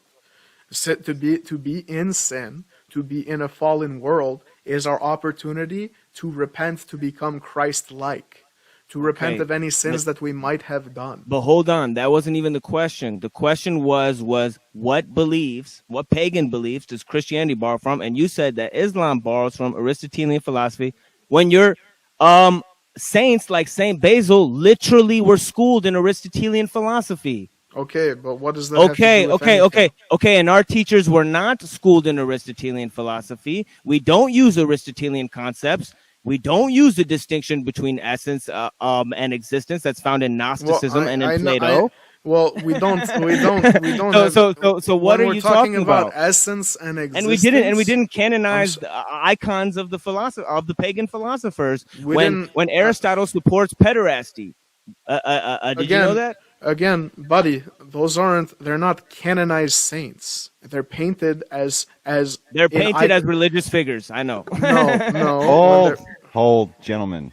Okay. There's never a good time to stop a debate. There really isn't. There's never a great time to get into the closing arguments. I know that this could go on for another hour. By the way, I enjoyed it very much, and the audience enjoyed it very much, in spite of both of you. In spite of both of you, they still enjoyed it. I'm kidding. Obviously, I'm joking. I appreciate it very much. We have to move into closing statements, and then we have to get to callers. We have to get to supers. We have to get to all that stuff. I want to try to be somewhat respectful of Resident Sleeper's time, as he's in school and he probably has to get his beauty sleep, and Lord knows he needs it. So, Resident Sleeper, as the machine, we're actually going to let the Machine Lies close first. That way, you have the last word. Go ahead, Machine Lies. Okay, I guess I'll start with various. I actually didn't prepare a closing statement, but I'll do my best. I guess. Why does this not surprise me that you didn't prepare a closing statement, Machine Lies? Why am I not shocked that you didn't? Hey, let me ask you: were you preparing one, and then maybe you put something in your mouth and puffed on it, and kind of forgot all about the fact that you needed to finish it? Maybe. Well, I got what it takes to close this motherfucker out. I'm saying right. So I'll say that shit. I'm saying right. But I love this guy so much. I do. I appreciate. I love you too, Resident Sleeper, man. Yeah, we've been friends for a minute now, But it is what it is, But I guess I'll start with some of the directions we went in the discussions. I'll say that Plato was influenced by the pre-Socratic philosophers, right? Among them were Parmenides. Parmenides had a monistic view of everything. He had a view of everything devoid of any ontological transcendence. He drew no difference between essence and existence. He actually said that that what is possible is actual, and that thinking and being are the same. So essentially, what Parmenides is talking about is a monistic view of the world, that everything is one. And this is what we believe too. We believe that everything is one, that Allah is closer to you than your jugular vein, that we're all living in the shadow of the Creator, that there's actually nothing truly in existence except for Allah. So we actually believe that reality is just an illusion. This is what Parmenides believed too. When Plato tried to deal with Parmenides' views in Plato's Parmenides, he found that his forms could not defeat the argument. So he partially critiqued Parmenides' view, but ultimately he said he couldn't defeat his argument. This is because Plato had to bring in Heraclitus. He had to bring in Heraclitus to help him. And Heraclitus believed that in ontological transcendence. He had to introduce the notion of ontological transcendence because Heraclitus coined something called the logos. And that might seem familiar to all of you. The logos. Oh, remember that guy? The logos. Oh, yeah, it was invented by Heraclitus. And Heraclitus said that the logos is the thunderbolt that steers all things. Here we have three things.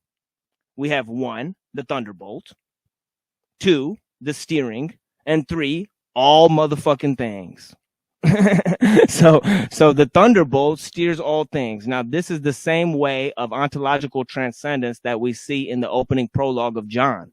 We see that there has to be something besides the existence already. So God has to exist beside himself, and then the world has to be created through God. So this is the notion of ontological transcendence, that the logos is a transcendent object alongside God. Now, this is what the Gnostics believed. This is what Heraclitus believed. This is what Christians believe.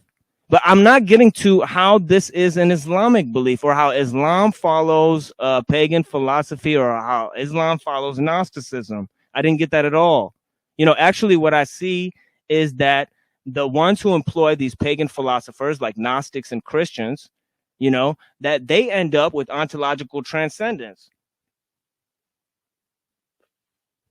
And in this notion of ontological transcendence, we have it refined by Aristotle, So Aristotle deals with this. Actually, Plato talks about the notion of being and becoming, essence and existence.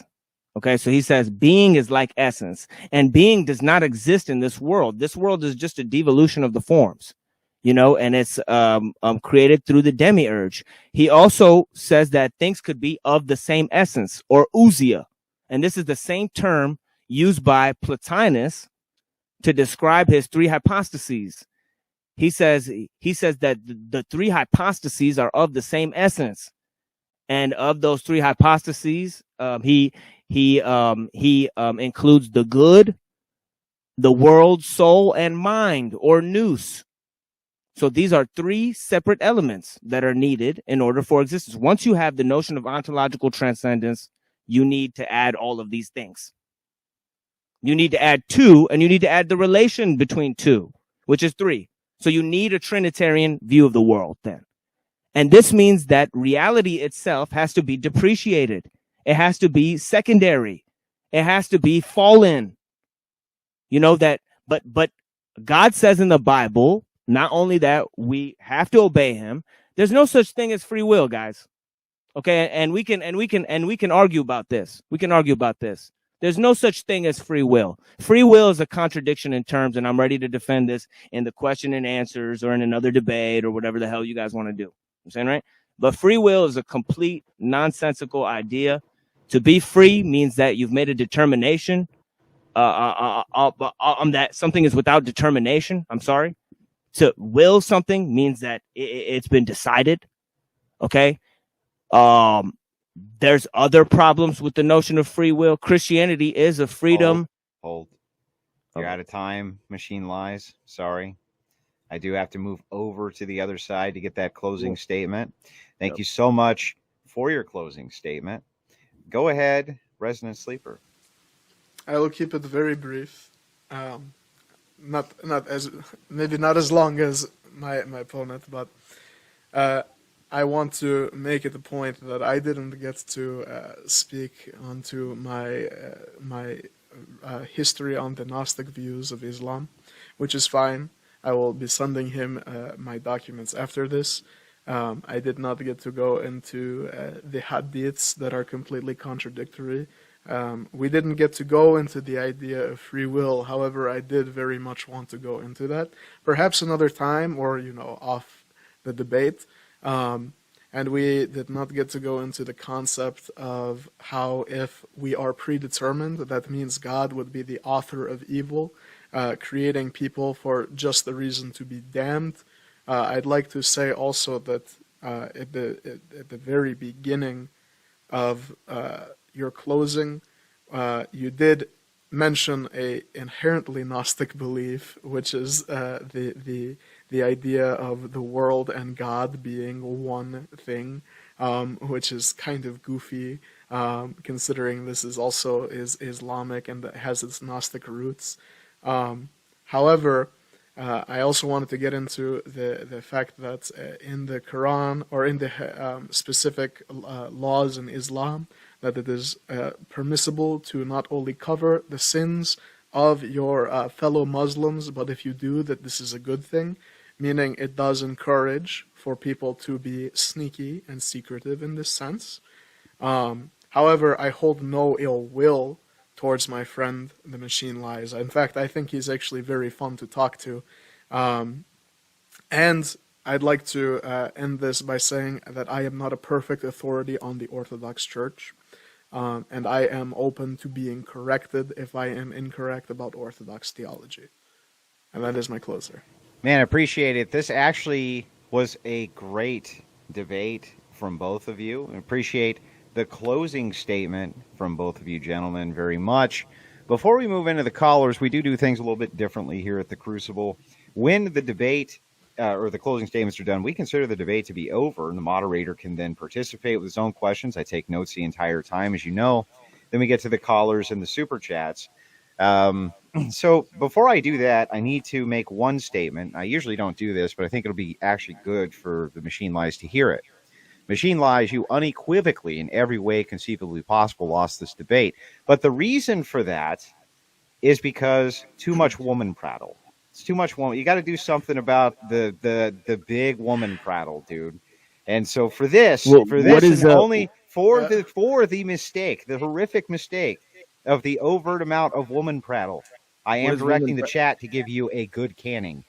What is woman prattle? I don't even know what the fuck. I was going to ask that too. I don't know that term. If you don't know what woman prattle is, I suggest that you Google woman prattle. Okay, I'll go ahead and do that. Just as we were told that we had to fucking Google all this shit that you were talking about. Oh, I see. That's what. Oh, you guys had to Google that shit. Look, you guys got to get more educated. This is a fucking joke. Come on, All right. Let me get to my questions here. So first, by the way, I'm kidding. I'm kidding with you. I don't know if you know this or not, right? I mean, kind of kidding. Okay, so back to Aquinas. One of the things that you mentioned a lot was Thomas Aquinas.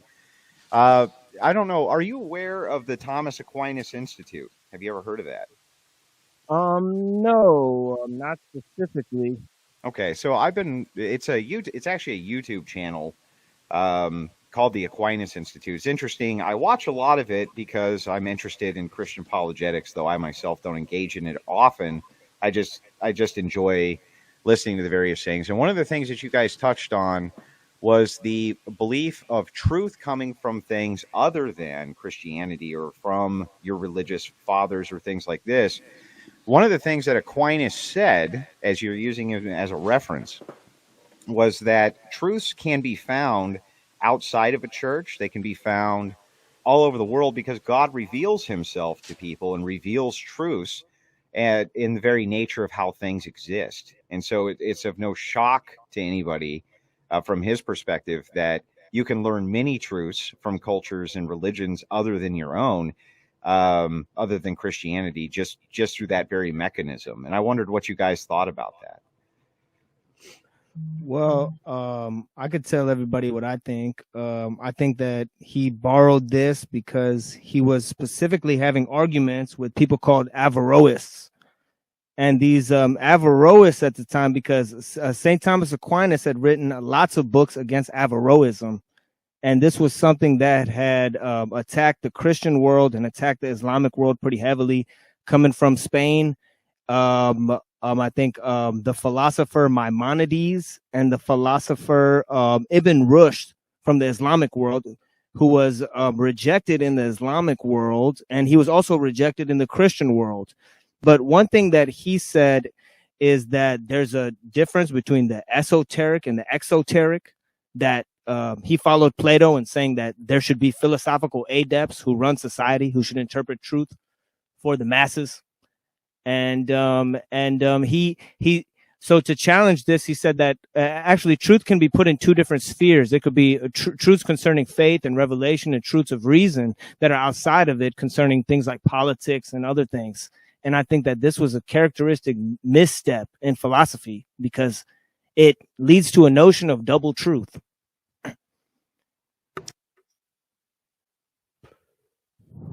Andrew, you're muted. I can't hear you. Sorry about that. I was just trying to keep the woman prattle down. But okay, so for me this time, Resident Sleeper. That's why I was muted. So, what did you think about the Aquinas statement? Can truths be set out by other cultures, other peoples, people who've never even engaged with Christianity? In fact, according to him, of course, they can know truths.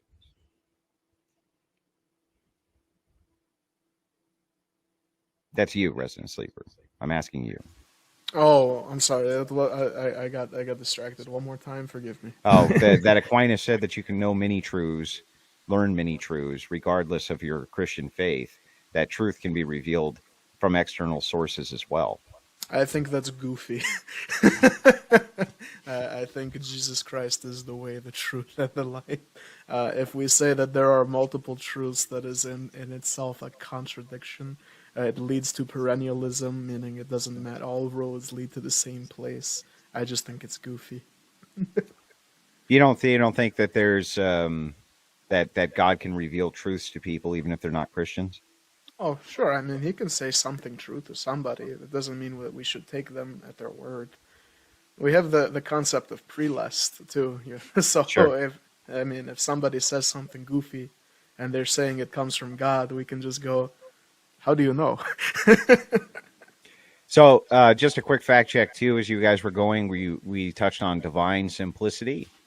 And this was Augustine originally who really kind of fleshed this out.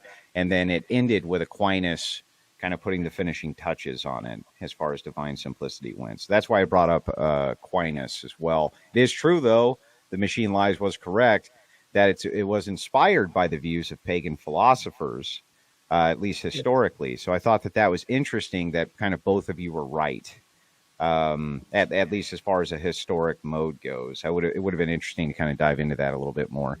And then my last question before I get to callers is I have this bookmarked here from, what was it? Is it the book of Surah? There was a large portion of the debate which was kind of referenced around the fall. And it seemed that Resident Sleeper's argument focused on the fact that Adam was forgiven after asking for forgiveness. And then after the forgiveness was done, God basically, sent them to earth and this type of thing, even after forgiving them. And I did find it does seem like it alludes to this. And I want to see what you thought about this, Resident Sleeper. This is from 21, 22, 23, 24. But they say, "O Lord, we have done wrong to ourselves. Unless you forgive us and have mercy on us, we'll be among the losers." That's from Surah 23. 24, he says, fall some of you enemies to one another on earth. You will have residence and livelihood for a while. You will live in it, and you will die, and from it you'll be brought out. So it does seem that they asked for forgiveness first. They did, but this is not found at all in the Torah or in the Septuagint or in any theology coming from either the Christians or the Jews of the time. It is known that Adam and Eve, if we're going historically for who wrote the Genesis, which is Moses, that Adam and Eve didn't ask in the sense that they rather pushed blame off onto the serpent. So for this to come out 600 years later from Muhammad, the mouth of Muhammad, is kind of contradictory to all of history beforehand. You mean you're saying it's revisionist? Yeah, kind of goofy. Gotcha. Well, just like the whole Bible is revisionist. If you go look at the book by people like Richard Elliott Friedman and other people who called Who Wrote the Bible, it seems like the Jews had many different versions of their own text. And if you're going to go to the Pharisees and the Jews and all these people to tell you what Genesis said, and of course they were the ones who when we're talking about Genesis specifically in the Orthodox Church, we're using what the apostles used. It's the Septuagint. It's the one that the rabbinical Jews did not get to after the fall of Second Temple Judaism. It was written in the Kino-Greek. We also do sometimes refer to the Masoretic text, but only for specific verses, just because the translation is a little closer than the Kino-Greek when we're discussing Old Testament. Well, I'm just confused how the Jews wouldn't be able to get to it, because no, they did. The Jews understood. They even understood there was a multiplicity in God, referring to God as Elohim in the beginning of the Bible. So this revisionism that you're speaking of only came after Second Temple Judaism, and specifically but what do we know? from Second Temple Judaism, the Jews there and onwards. When it Yes, came but to, yes, but that points to the original issue: is how do we know what was in the Bible before Second Temple Judaism? how do we know what was in the Bible before Second Temple Judaism? Yes, precisely. The Bible didn't. The New Testament did not exist before Second Temple Judaism. The New Testament came after Second Temple Judaism. It is the revelation after. Yes, it is when Christ came to us. So what if the Jews had changed it already before Second Temple Judaism? What if the Jews had gone into Christian churches and changed Christ's words?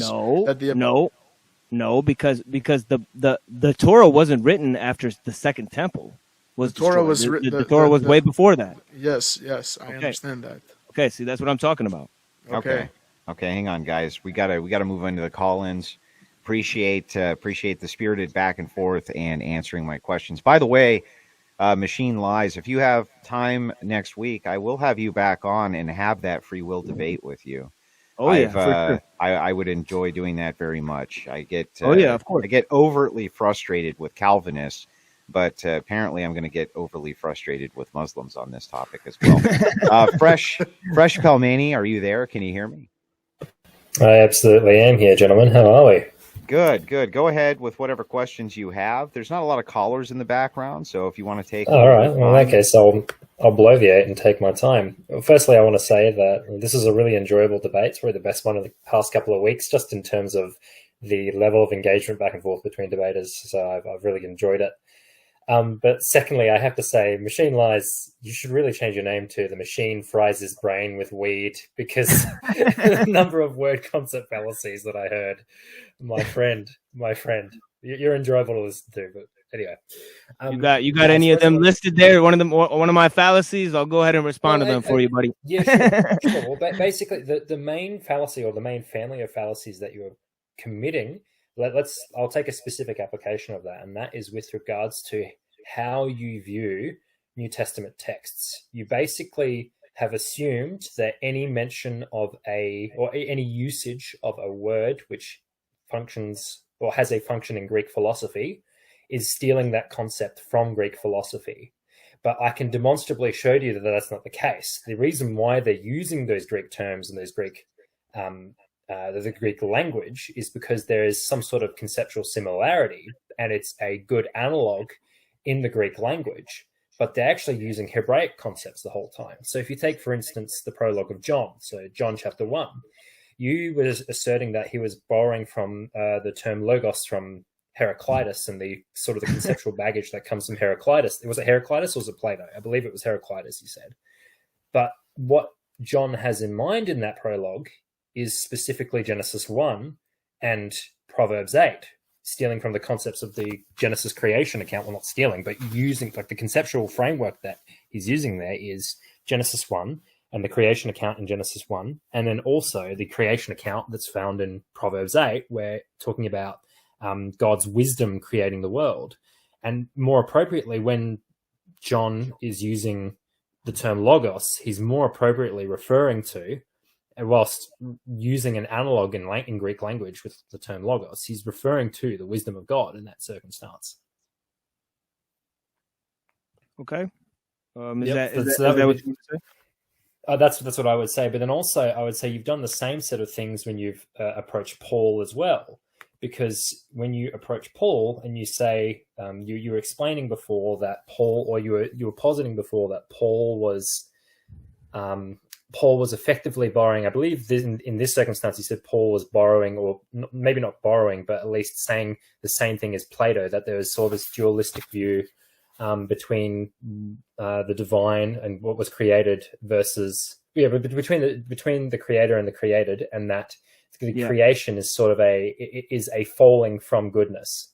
Where in my understanding of Platonic philosophy is you have the one then emanates out, and as these emanations sort of go out from the one, they get corrupted by the material, and the spiritual is good and the material is bad. And you're suggesting that what Paul is saying is the same thing. Well, actually, that's not a Christian understanding of Paul at all. What we would say is that when Paul is using things like flesh, when Paul is using things like the world, when Paul is using things like, it's when Paul is saying that Satan is the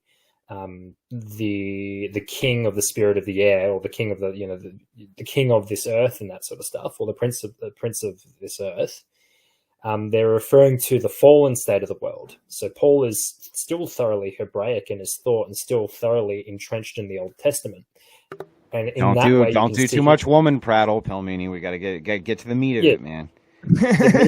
Basically, the point is the point is this: I think, are borrowing a tactic which has been popular in 20th century and slightly earlier philosophy and critical reading of the Bible, to say that the Bible is primarily Hellenistic in origin, specifically the New Testament, I should say, when really it's not. It has roots which are continuous from the Old Testament.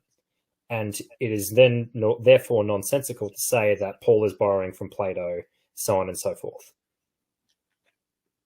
Okay. I could respond to that very easily. Okay. I can't believe that you accuse me of committing some kind of fallacy, saying that those two concepts are the same thing. I never claimed such a thing, Fresh. The thing is that I was saying basically that there's a historical development of these ideas, that they sound similar, that since they sound similar, they can be used in assistance of each other. Like, for example, Gnostics always cite Paul. They always cite Paul. Like for example, Martin Luther. But then that in that circumstance, then your argument effectively boils down to guilt by association. That's all you're doing. I could address your claim in one line, dude. Here's the thing. Okay, you said that the logos was a Jewish concept and it was not that it was not a Greek concept, that they were borrowing from. I said that wisdom. I said that wisdom was a Jewish concept, and that logos was being used as the analogical term for that wisdom. Okay. So see, this is the thing, though. That how come in the Bible this concept is also conflated with the concept of the word, the Jewish concept? Yeah, that's also true. There are multiple concepts. Okay. So see. All I'm saying is there's a confusion. The word is not the same as the logos in Greek philosophy, and that these concepts are used for different things. Okay, that's fine. But then, from what I could tell from your argument, so what's the problem? And then in the beginning of the prologue of John, it doesn't say the word. It says logos. Are you aware of that? Yeah, I'm aware of that. Okay. So why didn't it just say the word? So it could be more synonymous with the Jewish concept and not be perfectly lined up with Platonic philosophy, the Phaedrus. Because logos means word.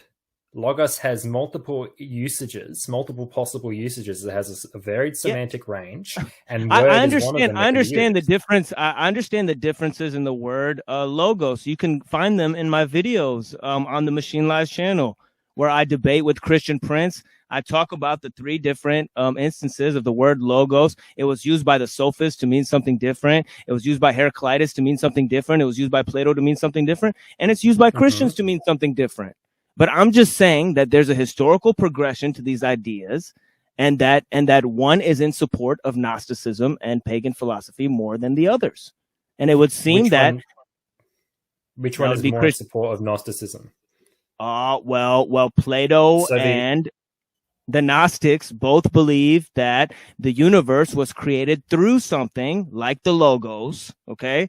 So they both follow Christianity in that way. And this is not synonymous with the Jewish concept, the word.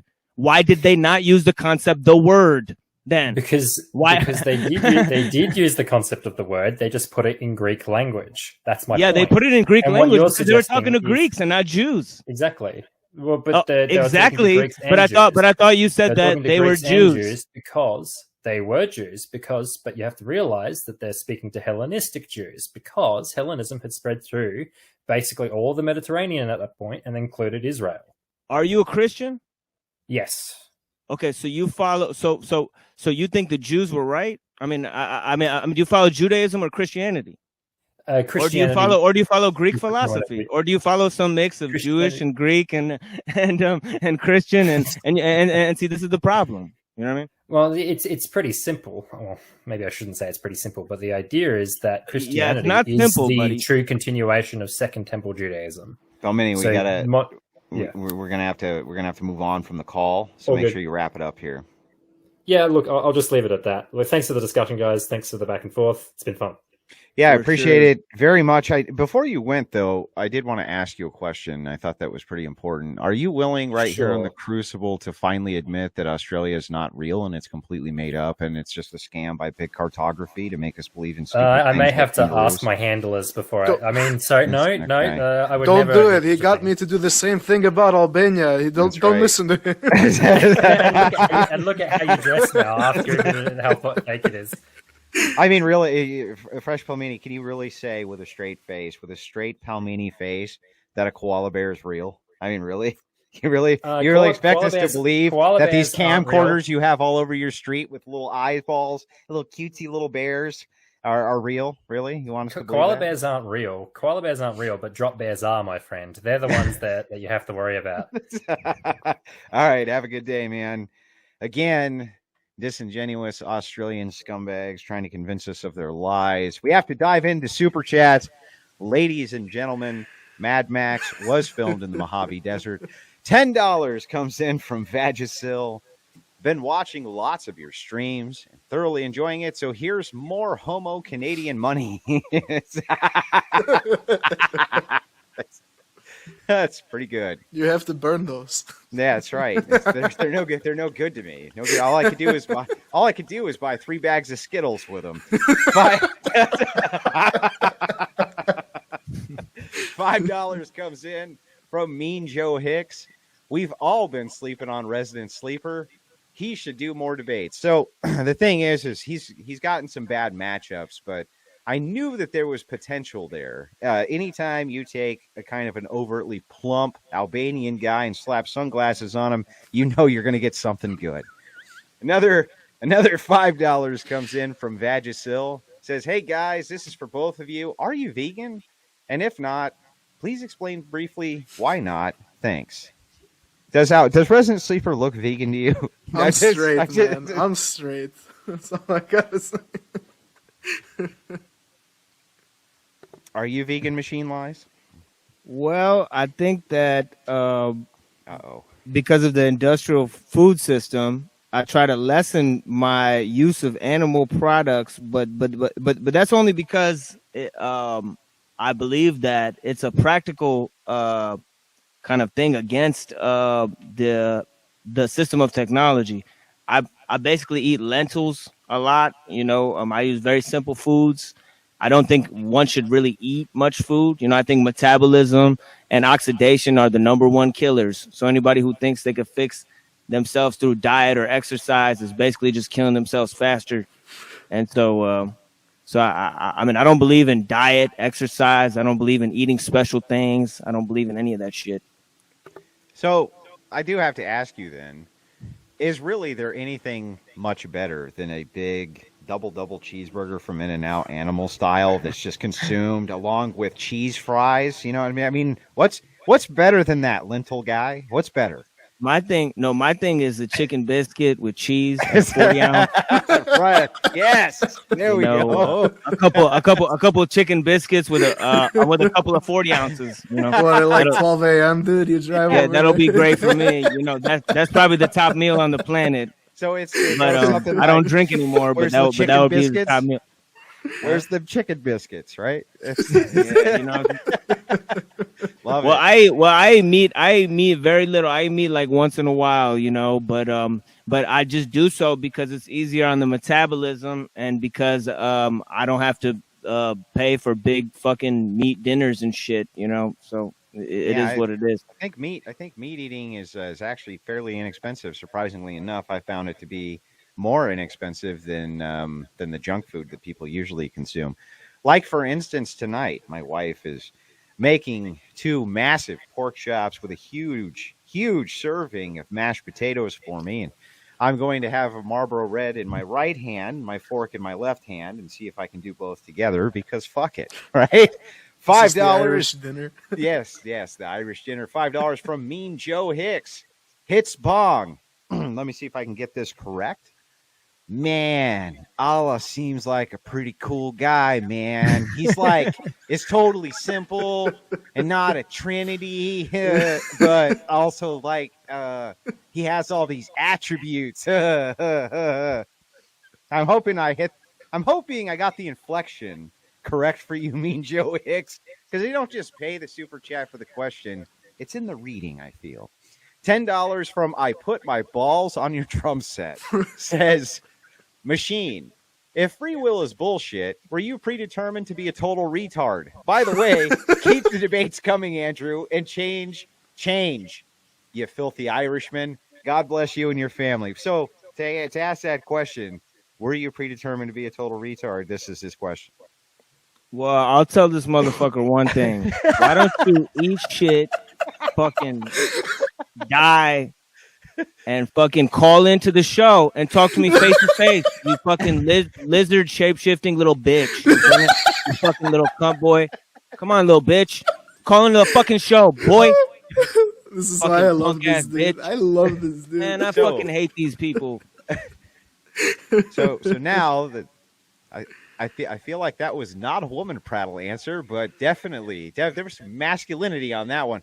All right, ladies and gentlemen, we got to move on to the YouTube super chats. Made by Jim Bob sent in $1.99. Says, Machine, who is Jesus's father according to Islam?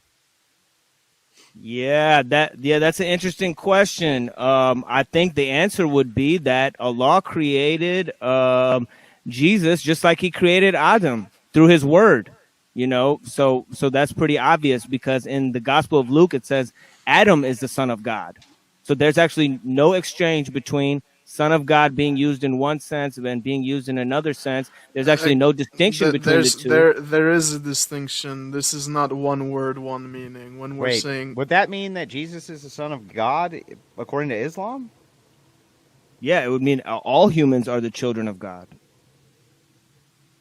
Oh, the way Christ is the Son of God is different to the way we as humans are sons of God. We are children of God, but that Jesus Christ is part of the Trinity. He's the only begotten Son of God. This is when he's mentioned as the Son of God, it's not the same way as God creating Adam.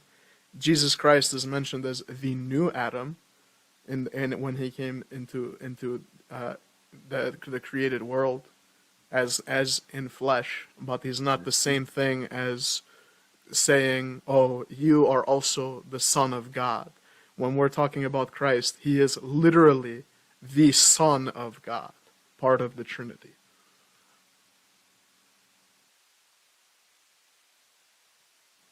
All right, appreciate that very much. Super chat comes in from Iskander Vakadov for $6.40. Says, ex-Muslim here. Glad I found orthodoxy. Christ is Lord. Glad you found orthodoxy as well. I'm sure Resident Sleeper is very happy by that. Now, I'm happy for him too. Yeah, this may not be implicitly said here, but it sounds to me like he's saying, I'm glad I found orthodoxy, so fuck off. That's what it sounds like he's saying in my head, right? But maybe he just didn't. Called selective reading. Yeah, maybe that's what he meant. I'm kidding. He didn't say anything like that. Very, very nice, wholesome super chat. I just put a little bit of Irish spin on it.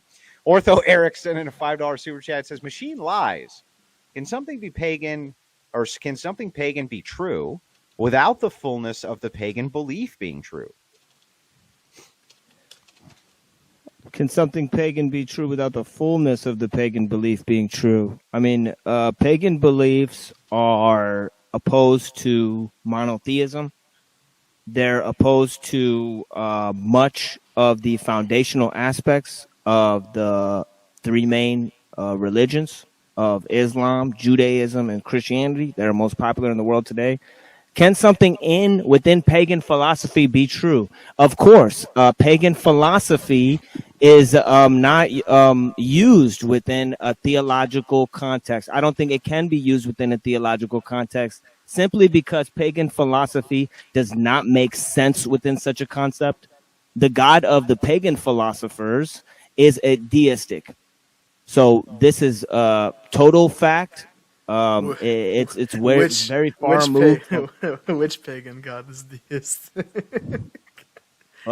Well, the top two pagan philosophers of all time are Plato and Aristotle, and their system is deistic. First of all, Plato has a blacksmith god who constructs the world by emanations of the forms.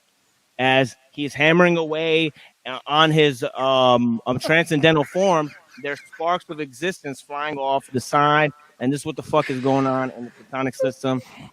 For Aristotle, there's matter already existing alongside of God, and God molds this matter through the void. So there's two fucking different conceptions of God, even between Plato and Aristotle. But okay, but just to make it clear, to the question, the super chatter's question, because he sent in a $5 super chat. I'm sure he expects me to press it. He's simply asking, can something be pagan and be true without the fullness of the pagan belief being true? That seems like it's a very simple yes or no.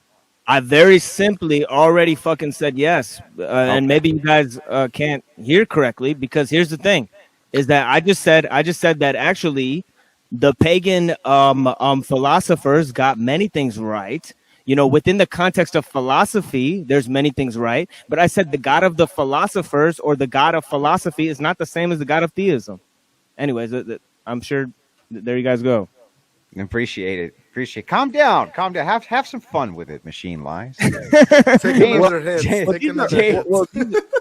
are extremely important fucking questions. You know what I'm saying? So I'm just I agree. I agree. Yep. James Nelson sent in a $5 super chat, and he says the machine smells.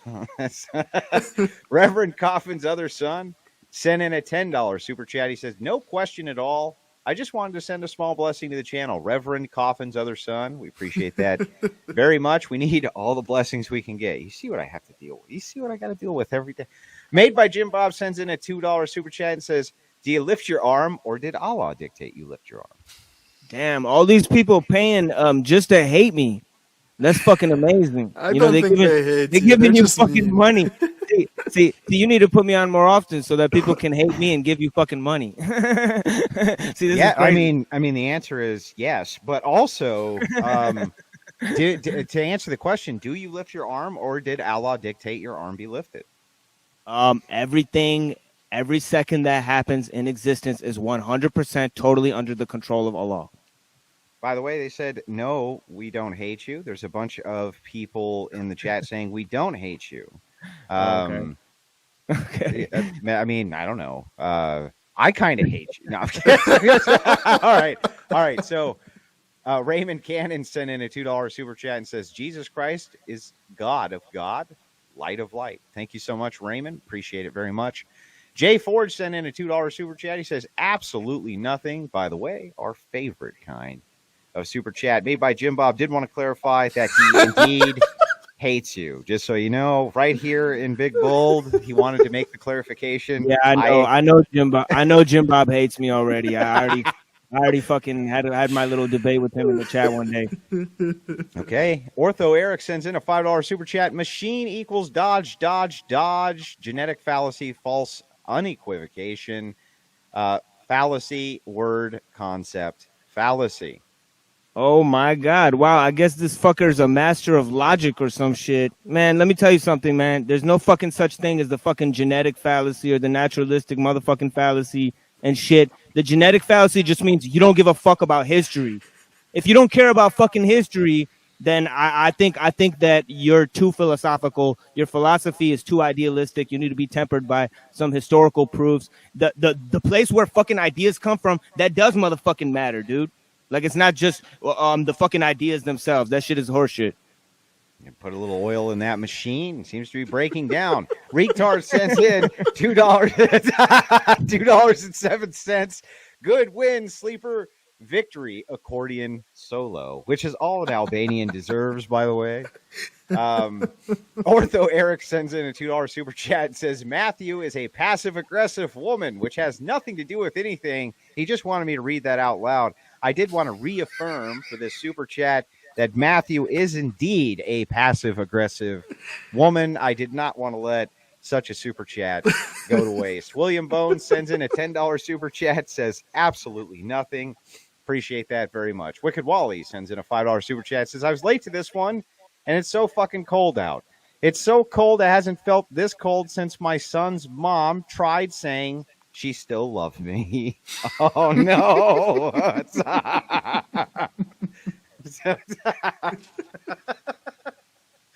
That's cold, man. That's cold. Helen Ma sends in $2 and says the machine rages back. Good stuff. All right, guys. That's it for the Crucible this fine evening. We were able to get our debaters out of here in 2 hours, which that's almost unheard of, but we appreciate them taking the time to come on and do the debate. Hey. Machine Lies, do you want to go ahead and take a minute, shout your channel out, shout out whatever material, book, whatever you have? Yes, can you guys change the name on the it's already been changed. Okay, thank you. But yeah, the channel is on YouTube called The Machine Lies. It's a channel about the philosophy of technology. I already said that. The Twitter, on Twitter, we're called at Twitter at the Lies. I actually don't know how to shout out a Twitter page, but if you guys could send me the links and I can put them down for you. Okay, I sent them to you on Discord there. The book link. Obviously I have a book on Amazon called Christ Protagonist or Logos Dethroned. You guys could buy that. If you guys don't want to buy it, just send me a message and I'll send you guys a free copy of it. I'm not trying to make money off of it. I'm just trying to educate people or what it is, you know. And yeah, that's it. Tune into The Machine Lies on YouTube, and you guys have a blessed night. Yeah, you too, man. Also, I did want to let you know that this was just hilarious. I was predetermined not to subscribe. It's not. Okay. That's awesome. Hey, I don't give a shit. Your loss. Fuck you, bitch. Have a nice day. And eat my shit and die. Resident Sleeper, go ahead with your promo. I don't have any social media. I if you want to find me, you can find me on the Discord Orthodox Shahada. I talk in there quite a bit. And you can also find Resident Sleeper sometimes giving his big, stupid opinion inside the Foundries Discord, if you want to see him in there. I enjoy both these guys' company very much. Very good debate, very respectful, high energy, high discussion, high level of discourse. I enjoyed the entire thing.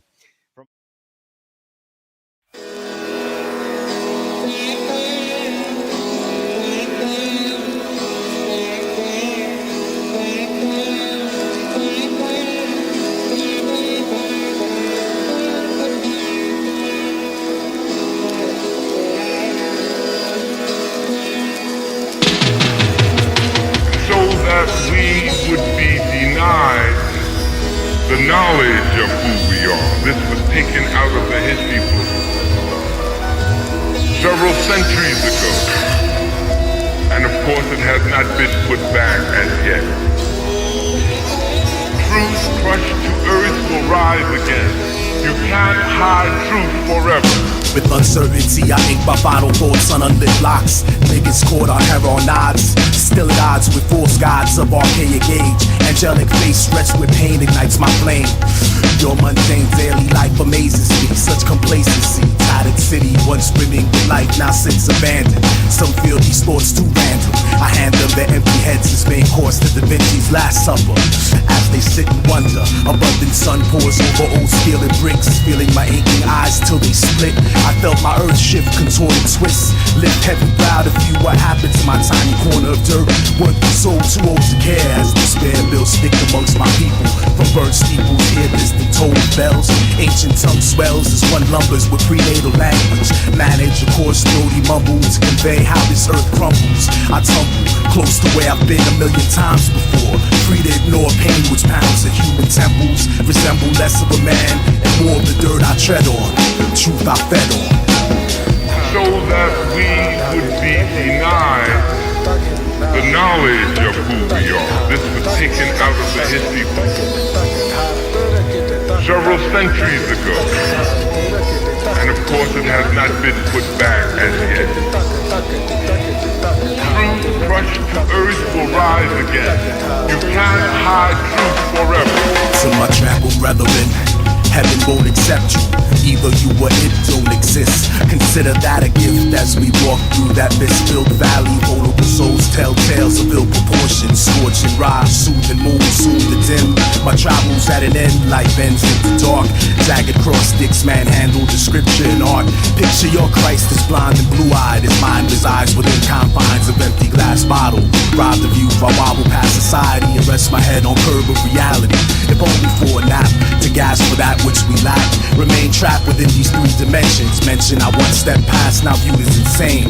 Train human pets scurry to cubicles for food pellets. Next funeral for those who think his thoughts are relics. I smell this viscous odor on each face I meet. Seems humanity reached peak in 20th century. My jaded eyes strain to see through a smoke-filled room. Consumed by books who speak of our past, and last begin to piece together our beginnings. With few fleeting seconds till I end. Quickly cross that bridge you run. See what's on the other shore. It's law magnetic in our drunken minds. Poor feeble shell hoping for so much more. Left entranced by ancient dance of emptiness. Few are the blessed who feed on truth's breast. So that we would be denied the knowledge of who we are. This was taken out of the history book several centuries ago. And of course it has not been put back as yet. Truth crushed to earth will rise again. You can't hide truth forever. Truth may seem that it's forever on the scaffold, and wrong seems forever on the throne. But that scaffold sways the future, and behind the dim unknown stands